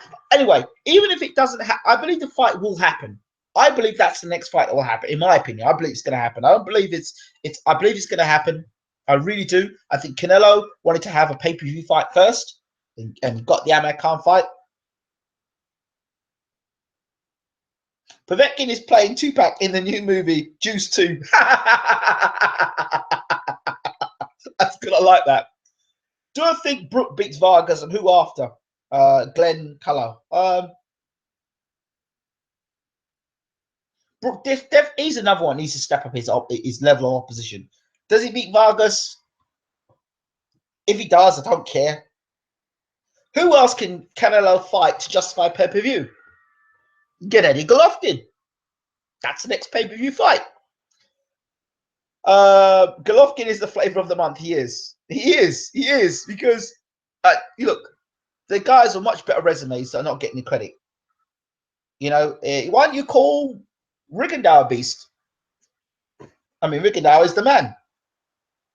Andre Ward's the man, but everyone's still giving Andre Ward a lot of crap. Why do people say Andre Ward's going to beat Kovalev? Why don't we see Andre Ward's the best pound for pound fighter today?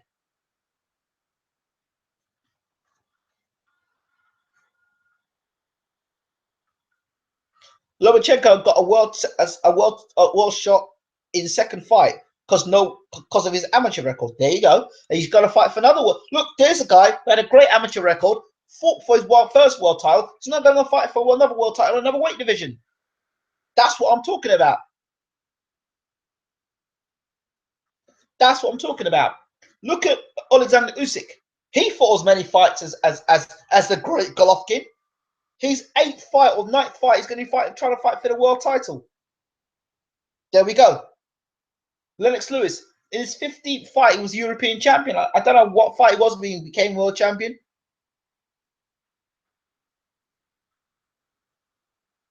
Canelo, Golovkin will beat the dog shit out of Canelo. Freddie Roach called him pound for pound #1. Yeah, Freddie Roach says a lot of things. Freddie Roach says a lot of things.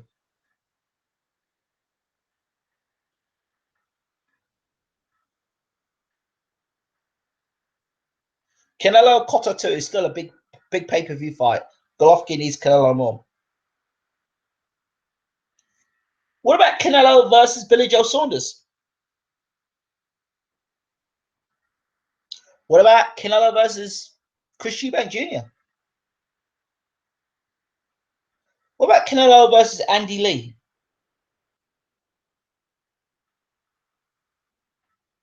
Those are some fights that can happen. I believe that Andy Lee would have been the next guy that Golovkin's team would have fought if Andy Lee had beaten Billy Joe Saunders. I still think Billy Joe's a good fighter. I think he's a very good fighter, and people sleep on Billy Joe Saunders. He's got good foot speed, he's got good hand speed, he's got good power, good chin. I think it's a good fight for Gennady Golovkin. What's up with Eubank Jr.? Good question. Very good question. We should move straight on to that. I did Andy Lee versus fighting Daniel Jacobs. Good fight. Good fight. Ingram gonna be here post-fight GGG Canelo, looking like Tony Brooks when he said Vlad would KO Fury. Easy work. I don't believe it's easy work. It's not an easy fight. Like I said, Gennady Golovkin for me, it's a graduation fight. I'm saying Gennady's a good fighter, but to say he's going to go and beat Canelo, he's smashing Canelo. No, I don't see that. I'm sorry. Don't see that. The pound for pound great, Floyd Mayweather, didn't smash Canelo. There's no way Gennady's going to do it. I'm sorry. And the thing is, his style suits both guys suit one another, because Canelo's going to come head on and Golovkin's going to come head on, and Canelo does better against guys that come head on than boxers.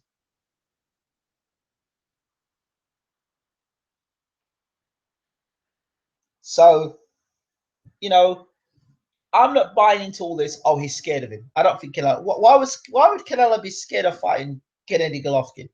Really? Really? Don't buy it.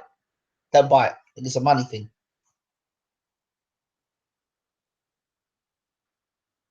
I've seen a video of Eubanks training with Floyd Senior. Maybe they've got the Billy Joe Saunders fight in their eyes. So I don't know. I don't know. Gennady needs to fight somebody of substance.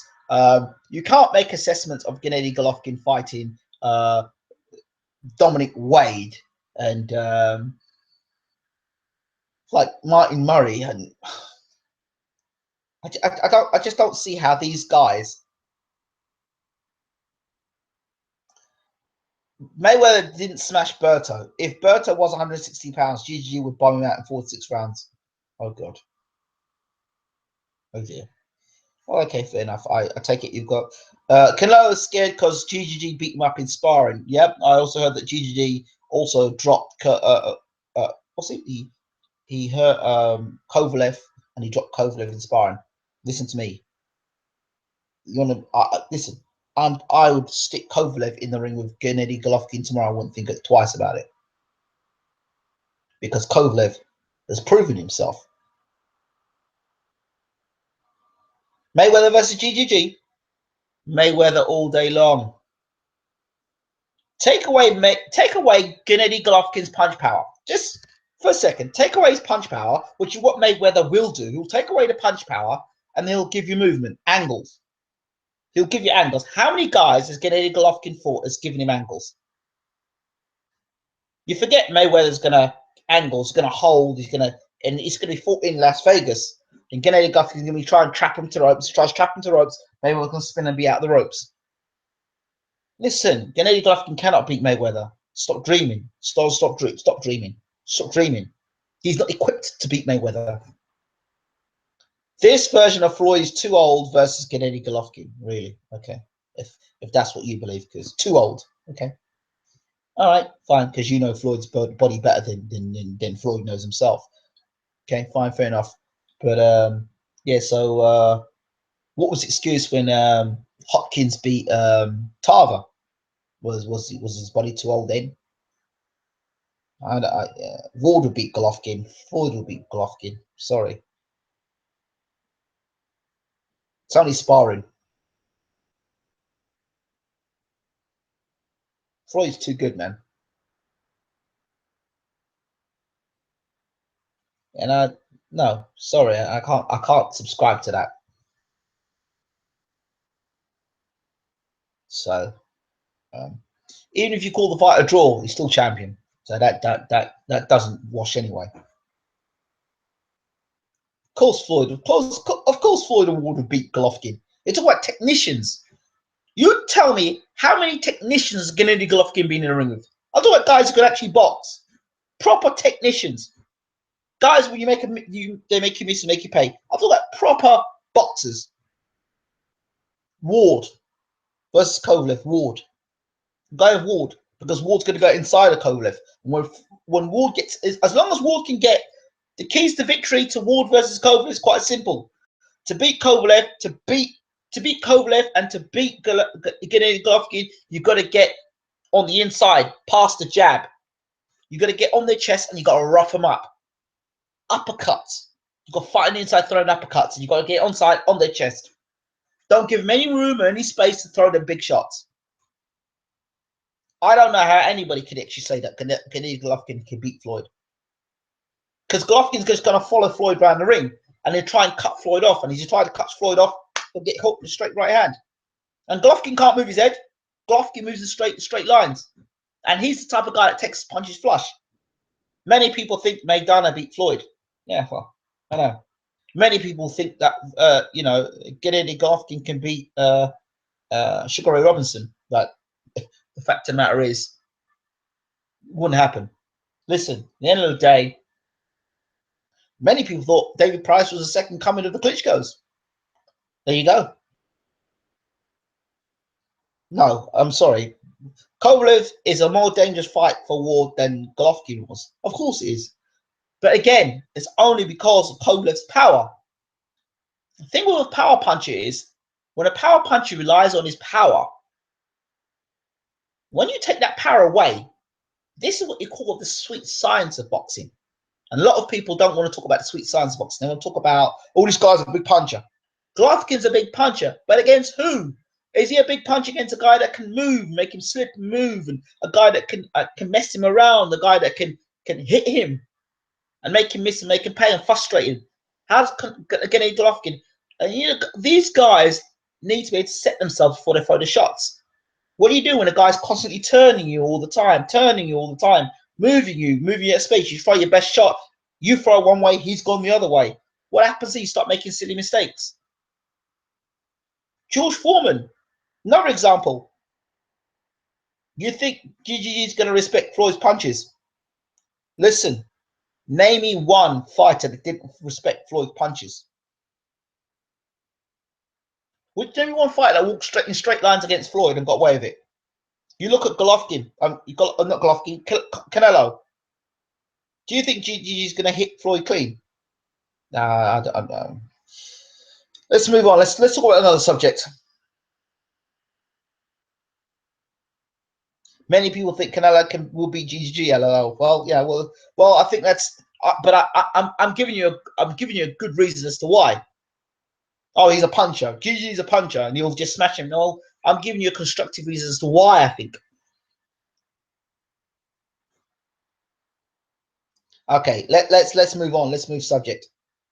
If Ward beats Kovalev, and becomes a unified light heavyweight champion, then Ward is pound for pound #1. You've got to give him that, haven't you? You've got to give him that. I would say Ward is pound for pound #1 at the moment based on what he's done. You know, I would say he's #1 based on what he's done.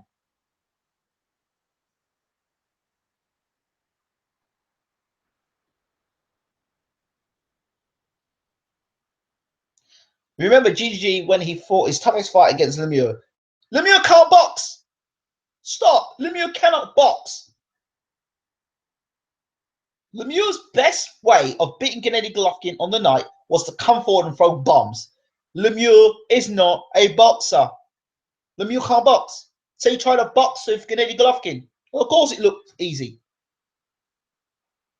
That's like you. Your best punch is in your right hand, and your best punch is your right hand, and for all your career, you've been knocking guys out with your right hand, and then you come into a fight now and you use everything with the left hand. Canelo can't box. Who said Canelo's going to box Gennady Golovkin? I never said Gennady. I never said that Canelo's going to box Gennady Golovkin.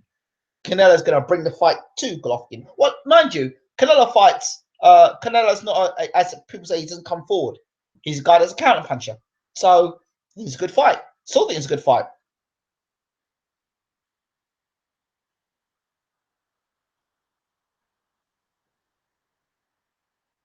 Have you talked about Huey Fury not fighting White? Yes.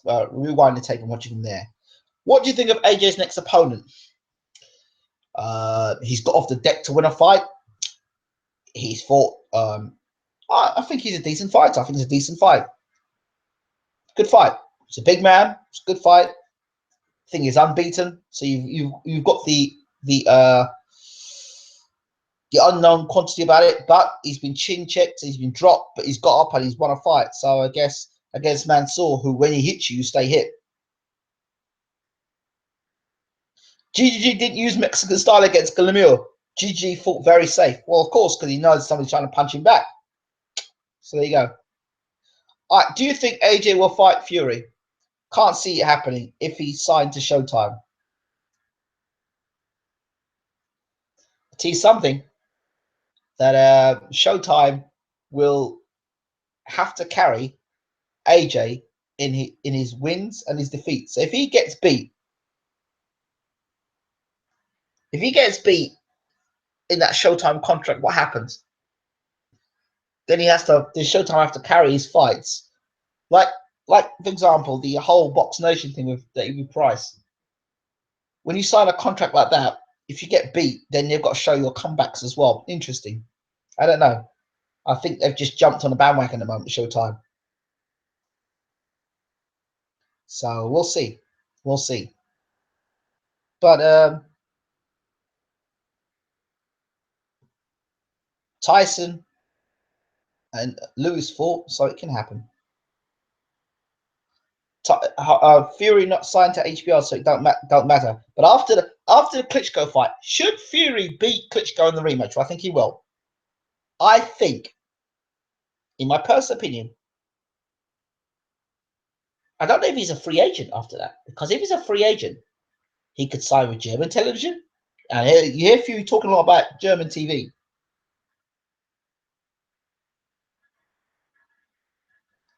I think Fury's looking for. If Fury keeps fighting, I heard him talk about America. I heard him talk about TV deals. He's not stupid. I personally would like to see Fury, if he should he beat Klitschko, I'd like to see him sign with an American.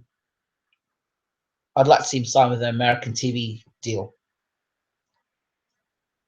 The Phantom says Canelo has better head movement and better counter punching skills and a better defense than Golovkin, adding Canelo's top level experience and youth, and Golovkin's in for a long night. This is what I'm saying. I'm glad somebody's talking some sense here. The reason I said it is that Showtime wants to maximize their profits. I think Fury beats AJ by unanimous decision or like TKO. Jim Wilson says he's a free agent. It's him and Mick and Peter, and the German treat him better than we do. Fury and Heyman. I want Fury versus Wilder, Fury versus AJ, Fury versus Ortiz, Fury versus Roy Dekin. Black Povetkin. Right, okay, fine. Good. So we've talked about the heavyweight division. We've talked about Fury. We've talked about Wilder. We've talked about Povetkin. We've talked about GGG versus Canelo. I've picked Canelo in the fight. At the moment, I think graduation. I think people need to prove themselves in boxing. Too many people today in boxing want to give people kudos before they've even done anything in the sport. So I'm old school. You have to prove yourself. So you know, Crawford versus Bristol. Well, there is something here. Like, listen, I was talking about Crawford way before people were talking about Crawford. Right? I talked about him. I spoke about Crawford. Said you guys watch Crawford, and there were people out there that said, "Oh, Ricky Burns would beat Crawford." I told you about Crawford, and I'll tell you this about Crawford. Crawford's chin is untested, and his chin is untested at the higher weight division. That's my concern. I'm concerned about Crawford's chin. I'm saying it now. I'm concerned about Terence Crawford's chin. He got rocked in his fight against Gamboa, who was blown up at the time. And Floyd Mayweather mentioned something about Crawford fighting Pacquiao. He said, you want to be careful of the Pacquiao fight because Pacquiao can punch. Now, I don't know if Floyd knows about Crawford's chin because people in the game talk. But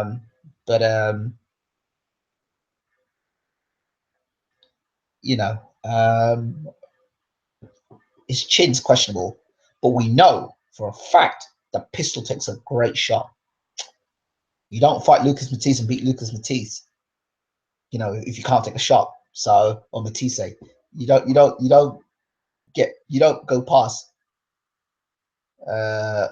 Lucas Matisse if you can't take a shot. So, hi,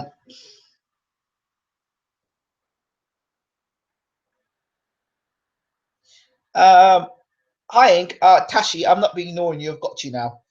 Tashi Sanpo says, hi, Ingy. Mind talk about Allen versus White and Crawler versus Flanagan. Who you got? Oh, dear. I have to tell you, I'm really not interested in Crawler versus Flanagan.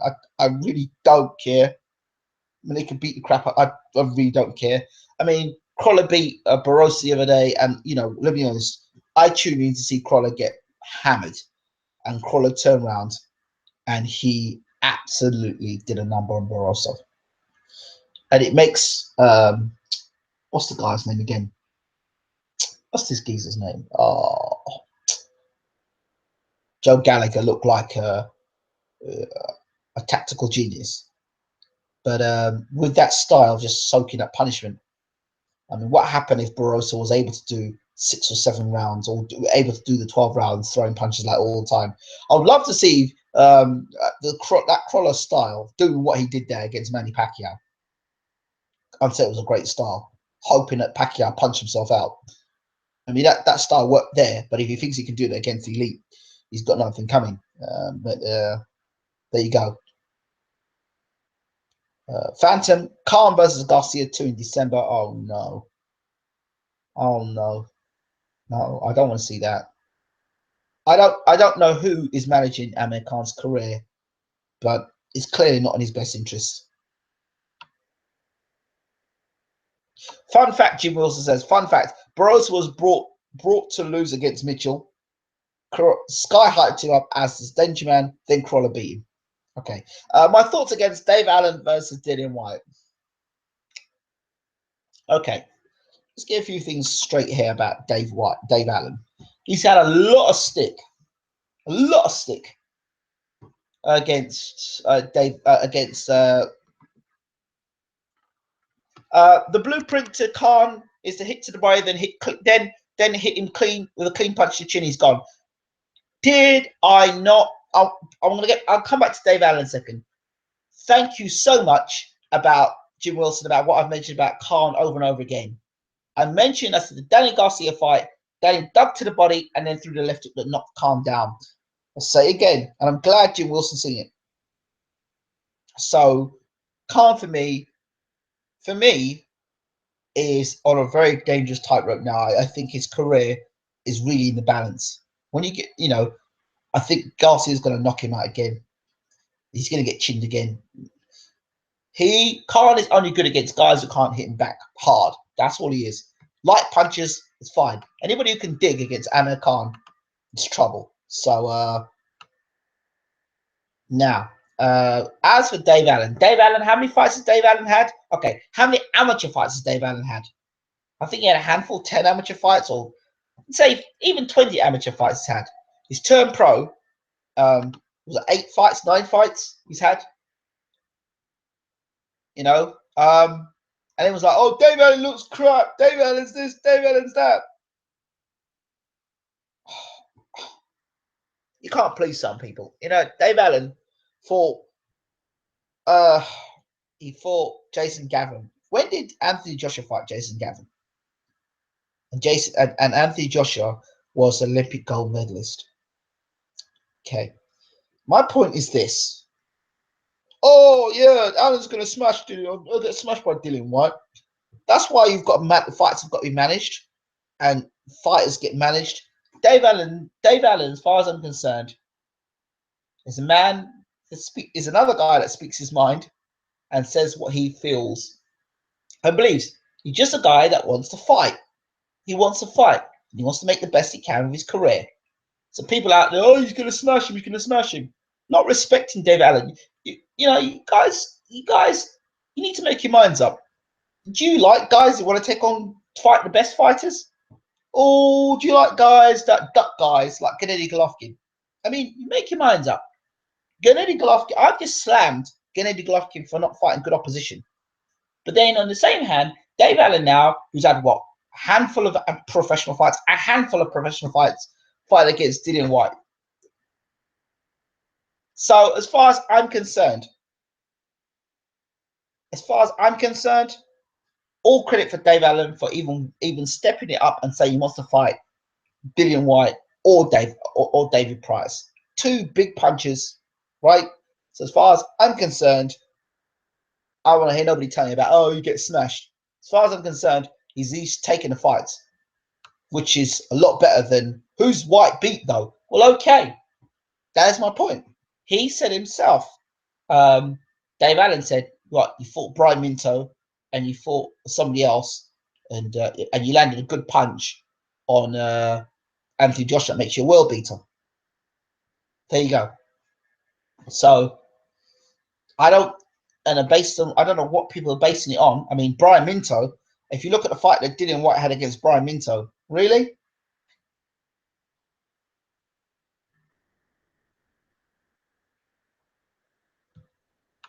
I don't know.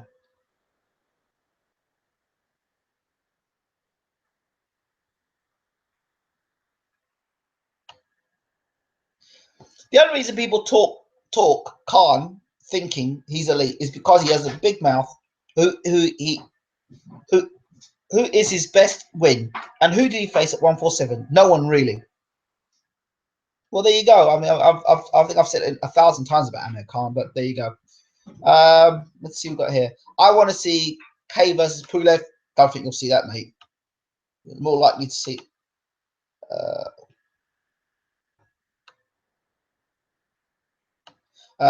News: Klitschko's wife has gone into depression again. Funny that it happens when he's in training camp. LOL. I think Fury wins by late TKO or unanimous decision. And a point on that: Klitschko's wife. Klitschko's wife's an actress, if I'm correct, right? She's part of Hollywood, and if anybody knows anything about Hollywood, there's a lot of stuff that happens. I wouldn't want to have a wife out of Hollywood. Let's put it this way. And if you're saying his wife's hot phantom, I don't know what sort of stuff that his wife may have got herself involved with. You really don't know. You never know. You don't know. I don't know what her depression's about. You don't know what's where or how. Wilder fought Gavin in his 32nd fight.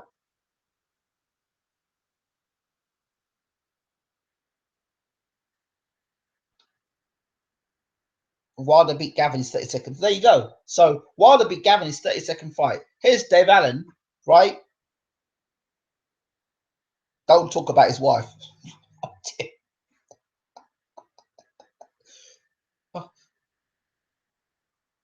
So there we go.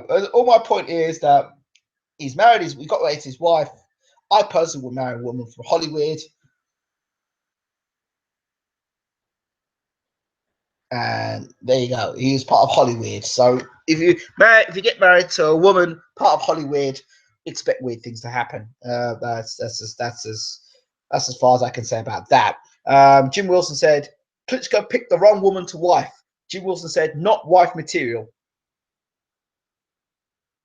Don't talk about his wife. Yemi Babatunde, does Mayweather versus McGregor pay-per-view do better numbers than Mayweather versus Pacquiao? Yes. I think simply because it's two different sports. And you bring in the combined sports together. Hayes says he's fighting Cobra because he needs to know how to fight taller people. He beat a giant for the WBA title. Indeed, David Hayes full of crap. We know that. I bet it will be a success, no doubt, due to the casual fans. Yes. I think ZG, real talk, Ingram, I agree. She. So, Fury is the realest dude I've seen in a while. Well, yeah. Well, what about me? So I don't know. I don't know. You marry somebody from Hollywood, these things will happen. I don't know what's going on. That low speaking of about a guy's wife, we better than that guy. So I'm not speaking low of anyone's wife. I'm just saying, if you marry someone from Hollywood, this is what's happened. Who's that bloke in Fury's camp called Barry? Is he some nutritionist or just curious? I don't know. I'll find out for you. Conor Floyd is a circus event. Conor was smashed in the UFC. Conor sells a lot of pay-per-views. Yes, and that's why the fight is happening. That's why the fight is happening, because he has numbers. And if Golovkin could bring in the numbers, Golovkin would be fighting Floyd. Floyd's not a mug. Golovkin don't bring in numbers, okay? Might have something to do with that resume. Floyd say, hey man, you're 34 years old. You ain't a pay-per-view star. You ain't bringing no numbers. You ain't bringing no numbers. Man, listen. You ain't got no numbers. That's it. That's exactly why Floyd wouldn't take Golovkin. Not because he's scared. Floyd's the money man. And he knows Conor will bring the money in. Floyd ain't a mug.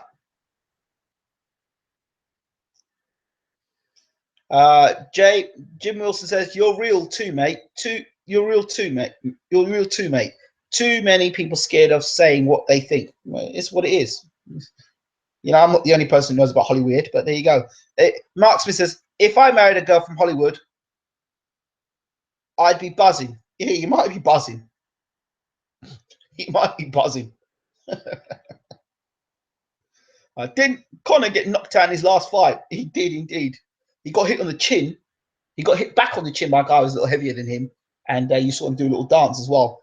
Vlad's wife gives off that sexy look. Okay. I'd pay $300 for GGG versus Mayweather. And you'd be disappointed as well.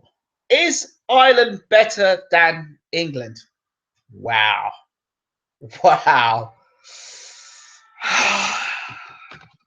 I don't know, you know. I think Ireland's a beautiful place to live, right? I'll say that much. Ireland's a beautiful place to live. But I think that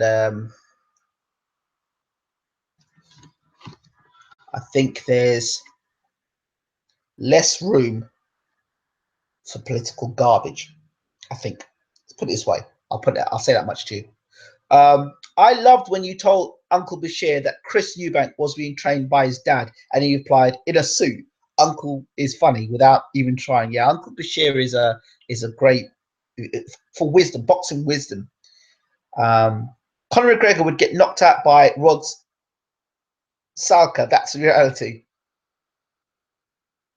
Uncle is a legend.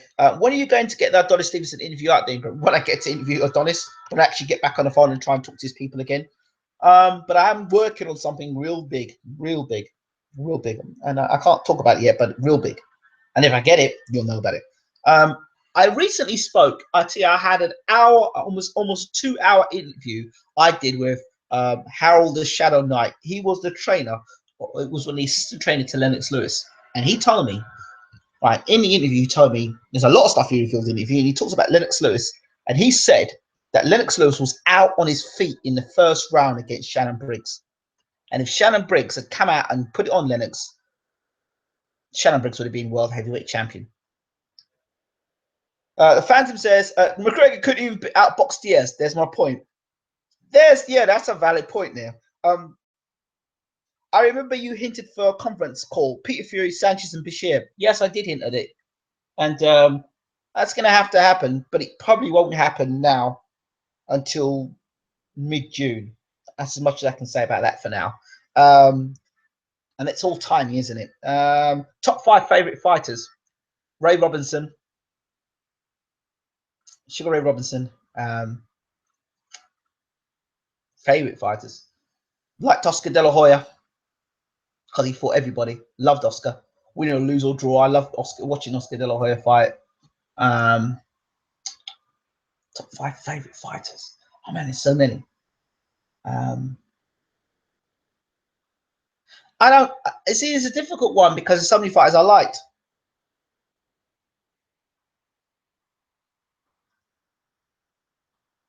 No, of the guys I liked watching them fight, and it's so many fighters I liked. I like watching Julius Jackson, his knockout punch. Julian Hawk Jackson. Love seeing him knock people out. Joe McLennan, love watching him fight. Love Sugar Ray Leonard. Love Marvin Hagler. Love Thomas Hearns. Hey, I loved Gary Mason until he got, he fought Lennox Lewis. Loved Gary Mason. I loved like Bruno back in the day. Big Fight Live. Nigel Benn, Michael Watson. What do you think of Vlad's decision to restructure his training camp for Fury rematch? Bashir still isn't head trainer. What do I think about it? It's going to be down to Jonathan Banks again, so we'll see. It's down to Jonathan Banks. I've already interviewed Kenny Porter. I interviewed him about a month ago. I interviewed Kenny Porter. Check out Bayloric Kenny Porter interview. I've done it. Ing, mind recommending some boxing books? Could be biographies or sweet science. Oscar De La Hoya's book's quite interesting. That was good. That was quite a good book I read. Boxing Journeyman by Mark Turley. Good book. Jerome Wilson's book. I think that's a very, very good book for you to read. Check that out as well. Mark Smith says, Kenny Porter interview was great, Ingram. One of my favorites. Can you ask Uncle if he was what he was doing in training camp when Jeremy Williams was doing judo throws and Big Lennox? I think, who I would do? Harold the Shadow Knight is probably better because he was Lennox's close friend. Jonah says, Johnnyman book is ace. There you go. Harold the Shadow Knight, who was assistant trainer and close friends to Lennox Lewis, probably has a better insight than Bashir. So I need to get Harold the Shadow Knight back on. And Harold the Shadow Knight is actually in Japan at the moment. No, he's in China at the moment. That's why I couldn't do it. He's in China at the moment. He's at the IBF convention. And then one of his guys fighting for number 2 spot or for the number 1 contender spot, IBF, in the band, the super, I think minimum weight title, something like that. Dark Trade is one of the best books I've ever read. I've heard about Dark Trade. Vladimir versus Lennox, thoughts? Listen, Lennox would have got inside of Vladimir so fast and ripped him with them uppercuts. He would have knocked Vladimir out. Where do you rank Vladimir and Vitaly in all-time great rankings in light of all their cheating tactics? And who was Vitaly's best win? Sanders?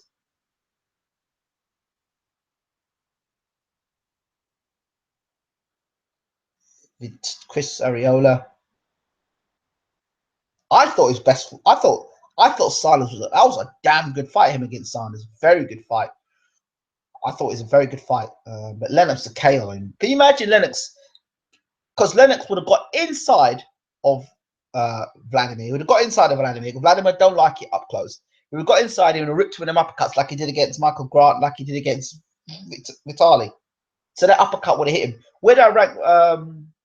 I don't even think it'd be. I think that fight would have been a 4 or 5 round fight because Vladimir wouldn't have had the heart to stand up to them big bombs of Lennox. he wouldn't have had a chin to stand to them big bombs of Lennox.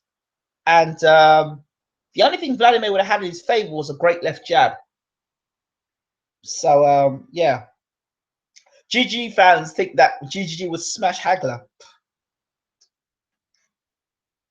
I just don't know where they get these premises from. I mean, if Martin Murray is the best you can come up with, or what kind of music do I like? Well, I was a huge Prince fan. I don't think people knew that. Casuals. A huge Prince fan. I back in 1990, the new tour. He stopped his concert twice. He pointed at me and he gave me his tambourine, and he pointed at me again and he gave me his towel. So instantly, when a superstar like that has that sort of impact in your fight when you're young, I think that is something that can be hugely impactful. So Prince. Then you've got, I love my drum and bass, love my funky house, Head Candy. Then I love, people like there's loads of people from Anita Baker, Michael McDonald. Let me think, loads. I've got such a varied amount of music. Who is your celebrity crush? There's a few of them. I've always liked Marion Jones. Love Marion Jones. I've always wanted to get an interview of her. What's the lady's name? What's her name? Cecilia Brækhus. Definitely. Love to have got an interview with her. I admire her as a woman, what she's achieved. I think she should get a lot more exposure. What's her name? Candice Patton. Stars in The Flash. Used to love Cindy Crawford. Linda Carter, the first Wonder Woman, well, the legendary Wonder Woman. I remember once writing to her and her sending me back an autograph and a kiss. That was big thing. There's quite a few. Yeah. Oh, of course. And the lady used to play Bill Cosby's wife, Felicia Rashad. That is one of the most classiest women I've ever known. Beautiful and classy. So there you go. Right. Phantom says Prince was a legend. How far can Prince Patel go? Well, based on the fact that he got a draw the other day in a bout that not many people cared about, not very far. But I think when you've got the right promoter, he's got quite quiet recently as well. But when you've got the right promoter, you can go certain places. But it's only a matter of time. Donnie, Herbie Hyde versus David Haye. Well, that would be funny, I think. Hagler beats GGG and Canelo on the same night. Possibly.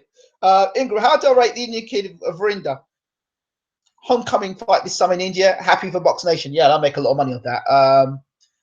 To be honest, up to this day, I still haven't watched Verinda Singh fight. I really haven't, and I really should. And that's really poor by me. He just hasn't, I don't know.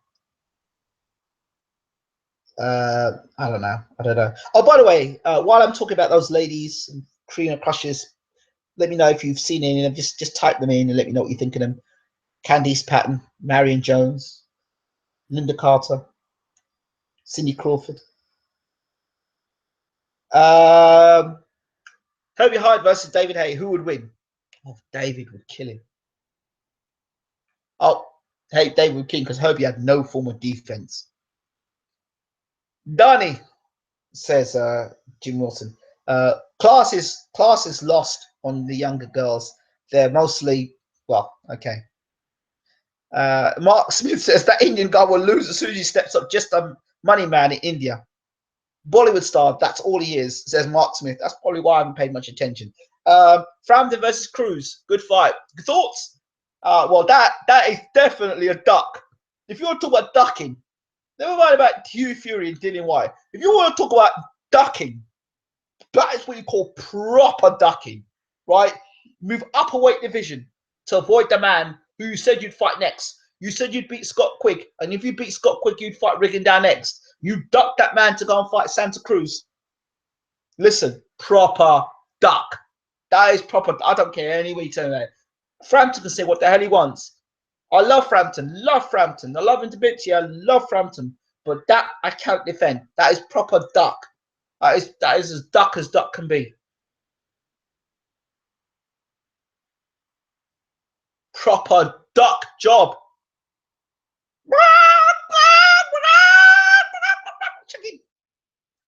Right, anyway, 5 of the heavyweight top 10s have been caught for steroids.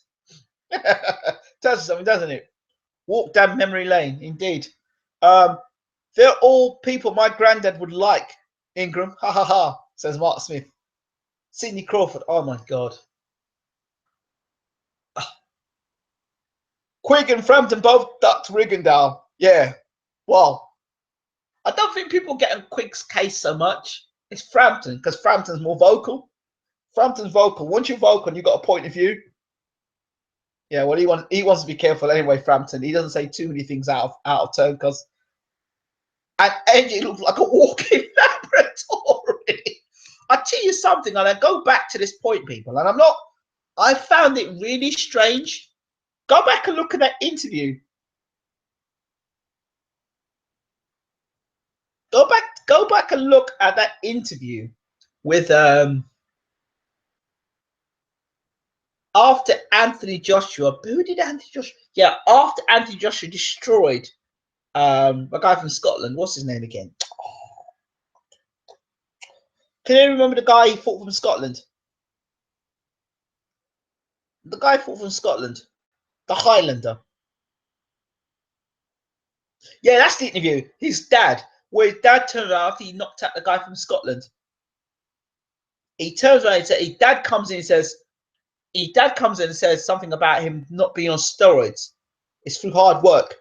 Cornish, thank you very much. Gary Cornish, where his dad comes across and he says something, and you see how very uncomfortable Anthony Joshua was about that. He was very uncomfortable about that. Yeah, that he looked very uncomfortable, very, very, very uncomfortable about that. It was the Cornish fight.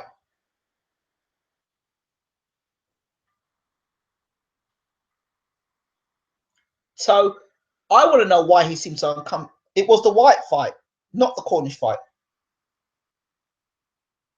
Okay, well, if it was the White fight, then maybe it was the White fight. But I do know at the end, his dad, it made me cringe. And you know, the last time I cringed like that was when Linford Christie won at either the Olympics or the World Championships, and his dad, who's Bajan or from Barbados, came up and he said, "My son won this fight." What? No, my son was fun. See, I just saw something come up. My son won this race not through drugs, but through hard work, and it's almost identical to what Joshua's dad said about Anthony Joshua. Interesting. We know that Linford Christie got caught, or they said that he was caught with drugs, and now Anthony Joshua. I just wonder where this story is going to go in the future. Khan needs to fight non-punches for the rest of his career. I agree with you on that totally. Halle Berry indeed is very nice. Well, yeah, she's very nice. She looks very nice, Halle Berry. But I have to say that her personal life suggests that she's a bit of a drama, and there's some crazy stuff going on up there. Cute. I like my wife. She was, you know. Anyway, moving on. Yes, that's why I wouldn't get involved. That's why I wouldn't get with Halle Berry, because she's from Hollywood.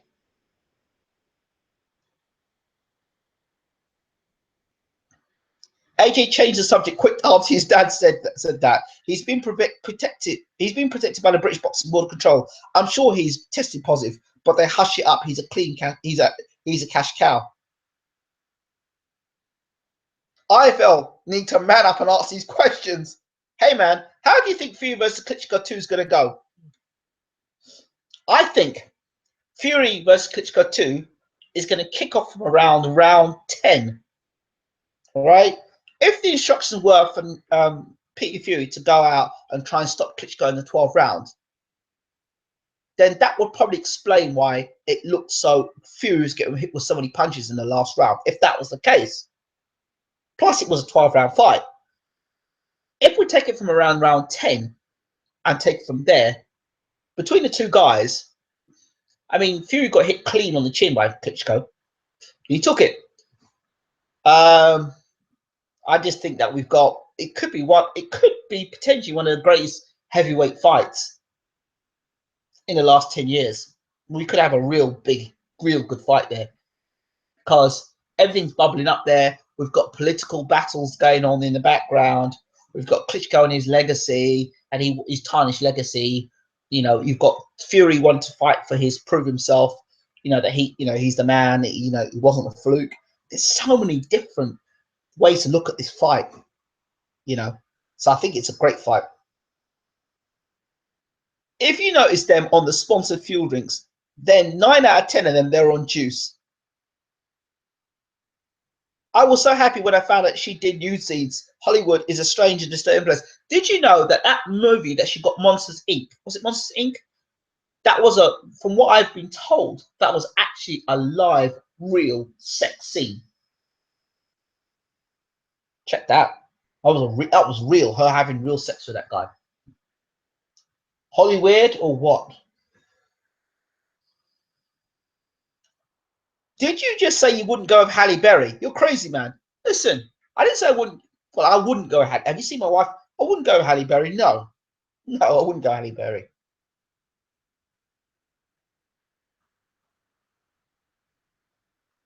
My wife was actually part of was part of a beauty pageant. She came third runner worldwide. So yeah, my wife's good looking. Yeah, I've got no doubts about that. She was in, for those people who know, was in a black magazine called Ebony. I think if you know what Ebony is, then hey, I think yeah, in terms of Halle Berry, um, I'm married, so you know you got to live with that person and that crazy stuff. No, anybody's had drama in your life. Anybody's had drama in their life, man. You don't want drama. But you listen, till death do you part. You don't want it because somebody's good looking. You don't want to be married to them because they're good looking. You want to get married to them because they've got some substance about them. You know, can they cook? Can you have a decent conversation? Can you build something together? Do you have patience? Are you loyal? You know what I mean? So these questions, I've got no problems answering questions, being real with you, because that's what I do. Vlad will bum rush him. I hope Vlad doesn't bum rush him, because if you bum rush him, get chinned. Yeah, I heard it was real too.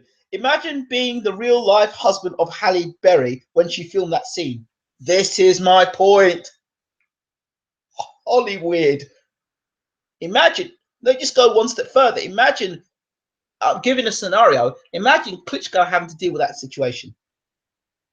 Is that enough to screw your brain up? He wants big drama show in his life. Well, then he should sign it with Hollywood if he wants big drama show. Crazy girls are wild, man. Better in the bedroom. You should know this. Yeah, better in the bedroom, and she's wild with you and everybody else. Man, listen, I like the stability, man. Think of the children in the watershed conversation. You've got to educate the children, though. Got to educate the children. Same with Basic Instinct. Douglas and Stone had live sex on set a few times. It happens. Really? Oh yeah, Jim Wilson. By the way, check out my interview with Sergey Kovalev. Very, very funny. Mr. Mets 85. Till to death do you part with Halle. You might end up dead. And besides, anybody play Fight Night Champion? I do. And by the way, add me, Bayloric. I think it's Bayloric TV 2014 or Bayloric 2014. Add me, and I will fight you on Fight Night Champion. Sex on set is called acting, bro. No, it's not acting. It's real. It happened. I'm telling you. Do your research on it. Ingram, do you miss the single life? No, I don't miss the drama at all. Honestly, no way. That'd be, if I said I miss the single life, it would be like me, like being very ungrateful for the married life and the great woman that you have. I don't miss it. No way. No way do I miss a single life. Don't get me wrong. My wife can be right pain at times, but I can be pain as well. But no, no, no. I don't miss a single life at all. And why do you want to be with somebody you don't? Well, anyway, I don't miss a single life. Jim Wilson said, look at Wilder's model chick bent over on Instagram every 5 seconds. LOL. I'm so glad I didn't have to hear about that. I heard the actor never wore a condom. That broke my heart.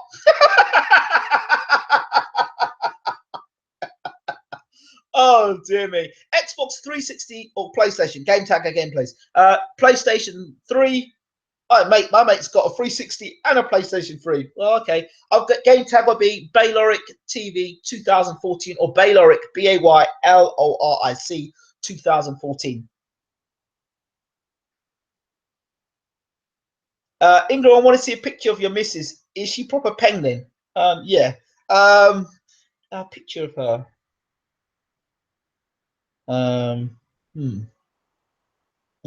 There's loads of pictures of me and my wife. You just have to go on Google. Who would you marry into the Fury family? Would I marry into the Fury family if I was single? Probably not. No. You going to Belly's fight? Yeah, she's on. Yeah, she's on the channel. Exactly. Are you going to Belly's fight? Categorically, no. I will not be going to Belly's fight. I'll Google you. Do that when you get a chance. She's on the. She's on. But hold on a second. You might not think my wife's fit, but then I think my wife's fit, so I don't know. Does Belly get KO'd, or is that guy just her own hype job? Gypsy girls are hot. Okay, well maybe they are. I don't know. I can't say they are. They're not. I cannot. I just think my wife is. Then that's it. Yeah, and it's not because I think I'm gonna. I've got the. I'm gonna get the book thrown at me. Something like that. It's what it is. Yeah. Bellew is good for British boxing. He is. I like Bellew. I like Bellew. Is that your wife on Twitter? Yes, it is my wife on Twitter. Bellew event any good?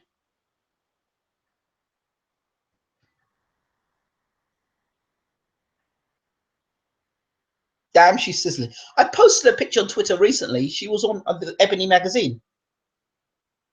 Hey, McGregor coming down hard on Tyson. McGregor and Tyson have had issues and had words previously before this. I think McGregor saying that Klitschko was going to KO him. Want some sort of, imagine marrying into the Fury family and her lying to them when you hit her. Haha, rest in peace. Where did you guys meet? We met online actually. Met I was doing my community champions nomination. That was going to be on Sky TV, and I was being nominated for it.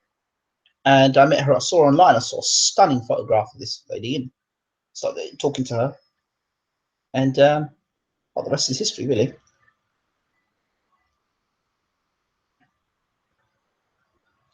So, and then we actually met in San Diego.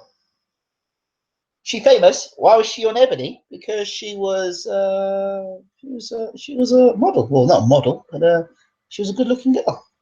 That's why. And she ended up. Well, okay, I'll tell you a bit more. She was also the. What can I tell you about her? Well, she held a party for Barack Obama. So yeah, I guess there you go. That's as much as I'm going to talk about that. I'm not mentioning any more about that, but yeah. But she was an Ebony. I think I tweeted a photograph the other day on Twitter.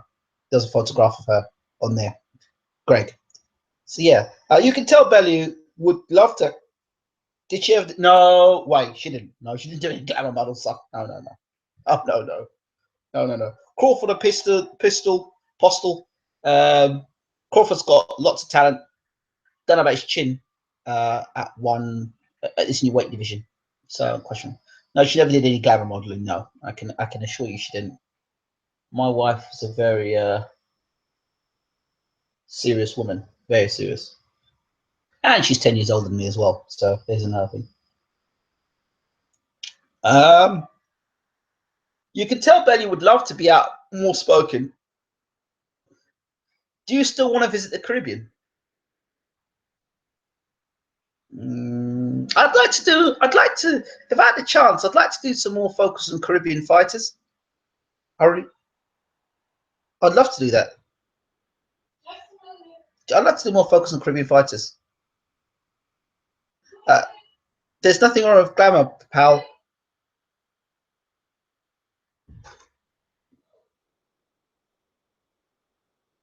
My bird does it. She loves it and gets paid big dough.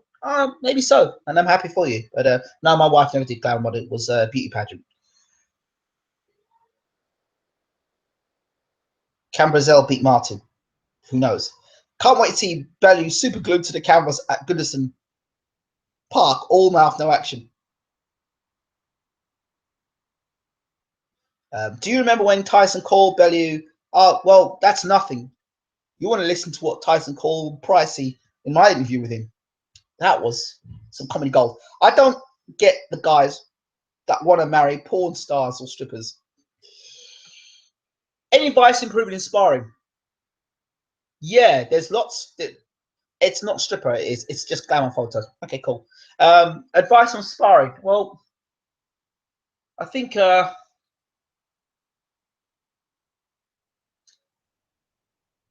some of the things I remember from sparring, or I remember, whether it be in states side or thank you, whether it be stateside or in the UK. One of the things I realised was that my trainers that I had, they were very insistent on working on things under pressure. I think it's really important. I think it's very important that you do the technical things you're going to do. Make sure you're doing it under pressure. That's what you've got to do. You've got to ensure that what you're doing, your technique, is being tested under pressure. That's what sparring is for. And having wars in gyms is pointless. Having wars, having a tear for a tear-up's sake. If you happen to be in a tear-up because you're working on things, for example, it could be technical sparring, for example, where a guy's taking it to you, and you're having to work on your counter punching ability, and you have to fight a bit to get this guy off. That's different, and it ends up being a bit of a brawl, back and forth is different. But I think learn your technique, various sparring up. I think also really work on your work on guys who are honest with you and say to you, look, you need to improve on your defense or your attack, or listen to people, listen to what people are saying to you if you're sparring. I think also when you're sparring, look to be able to throw punches and get away at angles. Don't never come straight back from punches. Try and move at angles. Use angles a lot.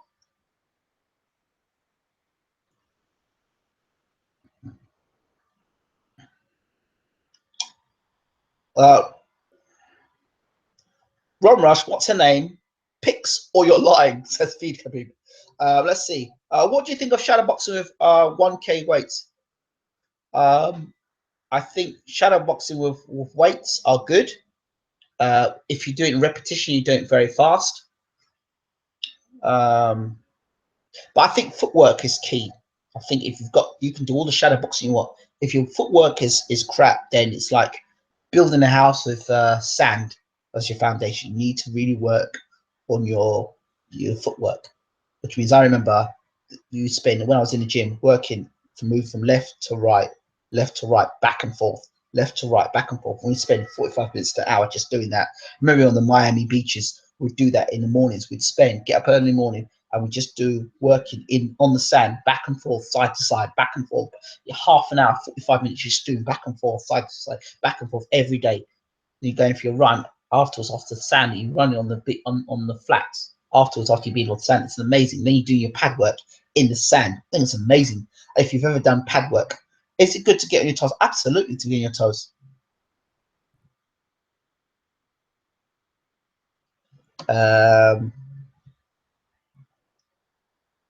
Can you explain why you why you would or wouldn't do that, Jim? Okay. Povetkin uses Prince and Michael Jackson's drug dealers. Ooh, terrible there, Greg. And in a Nigel Benn interview, he said he didn't do much sparring. He said he just needed to find his distance. He didn't believe in gym wars. Good point. But see, listen, Nigel Benn wasn't a technical boxer. Nigel Benn was a brawler. He just needs to find distance and land his punches. So it might have worked for Nigel, but that won't work for everyone, especially if you're not a puncher. What kind of TV shows do you like? Watching Arrow, watching Flash, watching DC Legends of Tomorrow, Supergirls. I love those sort of shows. I love my boy. Shout out to Morris Chestnut. He's on my Facebook page. Well, me and my wife's Facebook page. Shout out to Morris Chestnut. Shout out to Morris. Rosewood. Fantastic series. Check it out. A good movie is Bronx Tale. Okay. Povetkin uses his purse to purchase a pharmaceutical company. LOL. Where does Pulev go from here? Onward and upward.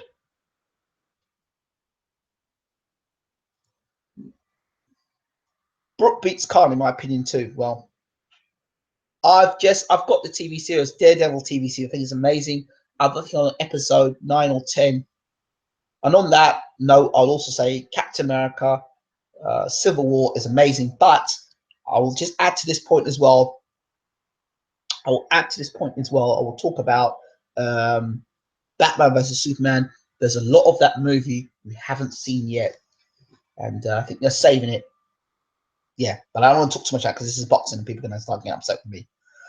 Seeing England doing mitts, a lot of Roy Jones influence there. I did mitts, but that was a couple of years back. I was out of shape, and I did the mitts the other day up in Galway in Ireland, and I was out of shape there as well. But yeah, that's the States there. That's the state. A lot of the States. Sometimes I lose my composure in sparring and swing a punch. Not vindictive, but I'm just learning. You've got to discipline yourself in that. Really, you've got to discipline yourself, and really, if you lose composure in fights, then if you fight a guy that's got more composure than you and he's got better punching than you, the reason why you're liable to lose fights because of that. Batman vs Superman was horrible. Yeah, it was. If you look it back again, there are huge chunks of the movie that was cut. The movie was meant to be a 3.5-hour movie. They chopped it down, and that's why. That's what it was, beefing over nothing. Well, yeah, the storyline was a bit silly. Lost fights via swinging. Captain America Civil War was better. I agree. Just looking for knockout. Well, a lot of guys, you think punch faster after using weights or big gloves. You don't have the same restrictions with lighter gloves and had a elite success. Okay.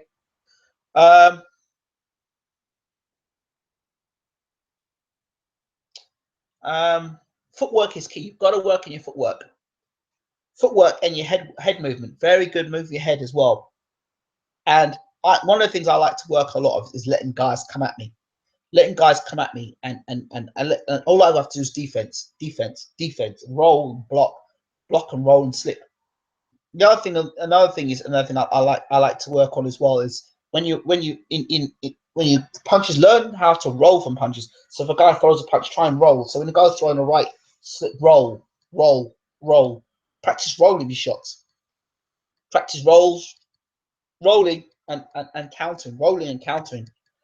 I like it's called catch and shoot now, but I like the idea of you learn how to punch when a guy's throwing punches. Throw punches in between somebody throwing punches. Learn how to take away a person's jab. Learn how to take a person's right hand away. There's many ways you can take away a person's right hand. You can do it by blocking the right hand. You can maybe move them away from the right hand. You can make them throw the right hand and then throw the left hook. Make them conscious that. How many rounds did you run when you were training? Now another thing was that I remember being taught is that you're not a distance runner. You know, he sees people running miles and miles and miles and miles and miles and miles. You know, you all that running is cool, but you run to this type of fight you sort of fighter you were. How do you take away the jab? There's many ways you take away the jab. You can take away the jab by slipping. As the guy throws the jab at you, you can slip, you can pull back, make him miss with the jab, and then hit him hard with the right hand. That's one way of making a guy take away the jab. When the guy's flicking a jab out, and, you know, that's what happened with Nazim Hamid when he fought Barrera. He got hit hard and early by Barrera because he couldn't keep flicking the jab out all the time, because he had somebody who hit him hard with the right and said, you know what, you're going to stop doing that tonight. You're not going to load up because I'm hitting you with the right hand. So it wasn't about miles. It's doing your cardio work. Okay, you're doing your groundwork. You know, but then it's about doing the other things. You know, doing the rounds in the gym, which is more important. You know, working at a hard pace, very, very important. So what do I think of swimming? I think Ali did something when he was under the water, and a lot of people made a big thing of it. But Ali said he just did it for a photograph. There was nothing in it. But I believe swimming's good. It gets you different muscles in your body, so that's good. But going back to boxing, I think taking the jab away, learning how to slip inside the jab, very important. Learn to fight, how to fight on the inside. Phantom says, gotta go. Thanks for the cool show, bro. I'll catch the full replay. Take care, bro. No problems. Learn how to fight on the inside. So many fighters today are learning just to fight on the outside and be able to jab and use the right hand and throw a left hook. Learn how to fight on the inside. Really learn your game. Really get to learn how to fight on the inside. How to get inside. What can I do when I get on the inside? So so learn how to be an inside fighter. Learn an all-round game, not just being a complete brawler. Learn how to counter punch. Learn how to slip and get inside. You know. So tips on the inside, yeah, getting inside. So listen. So when a guy throws a jab, I can slip inside. Me throw the uppercut. You throw your jab, I can slip inside and do a chip jab inside. Uncle said cruiserweights are pound for pound, and the harder hits, I agree. They are big, but not too big to put their weight behind their punch. My friend hit a guy, it sounded like a bomb.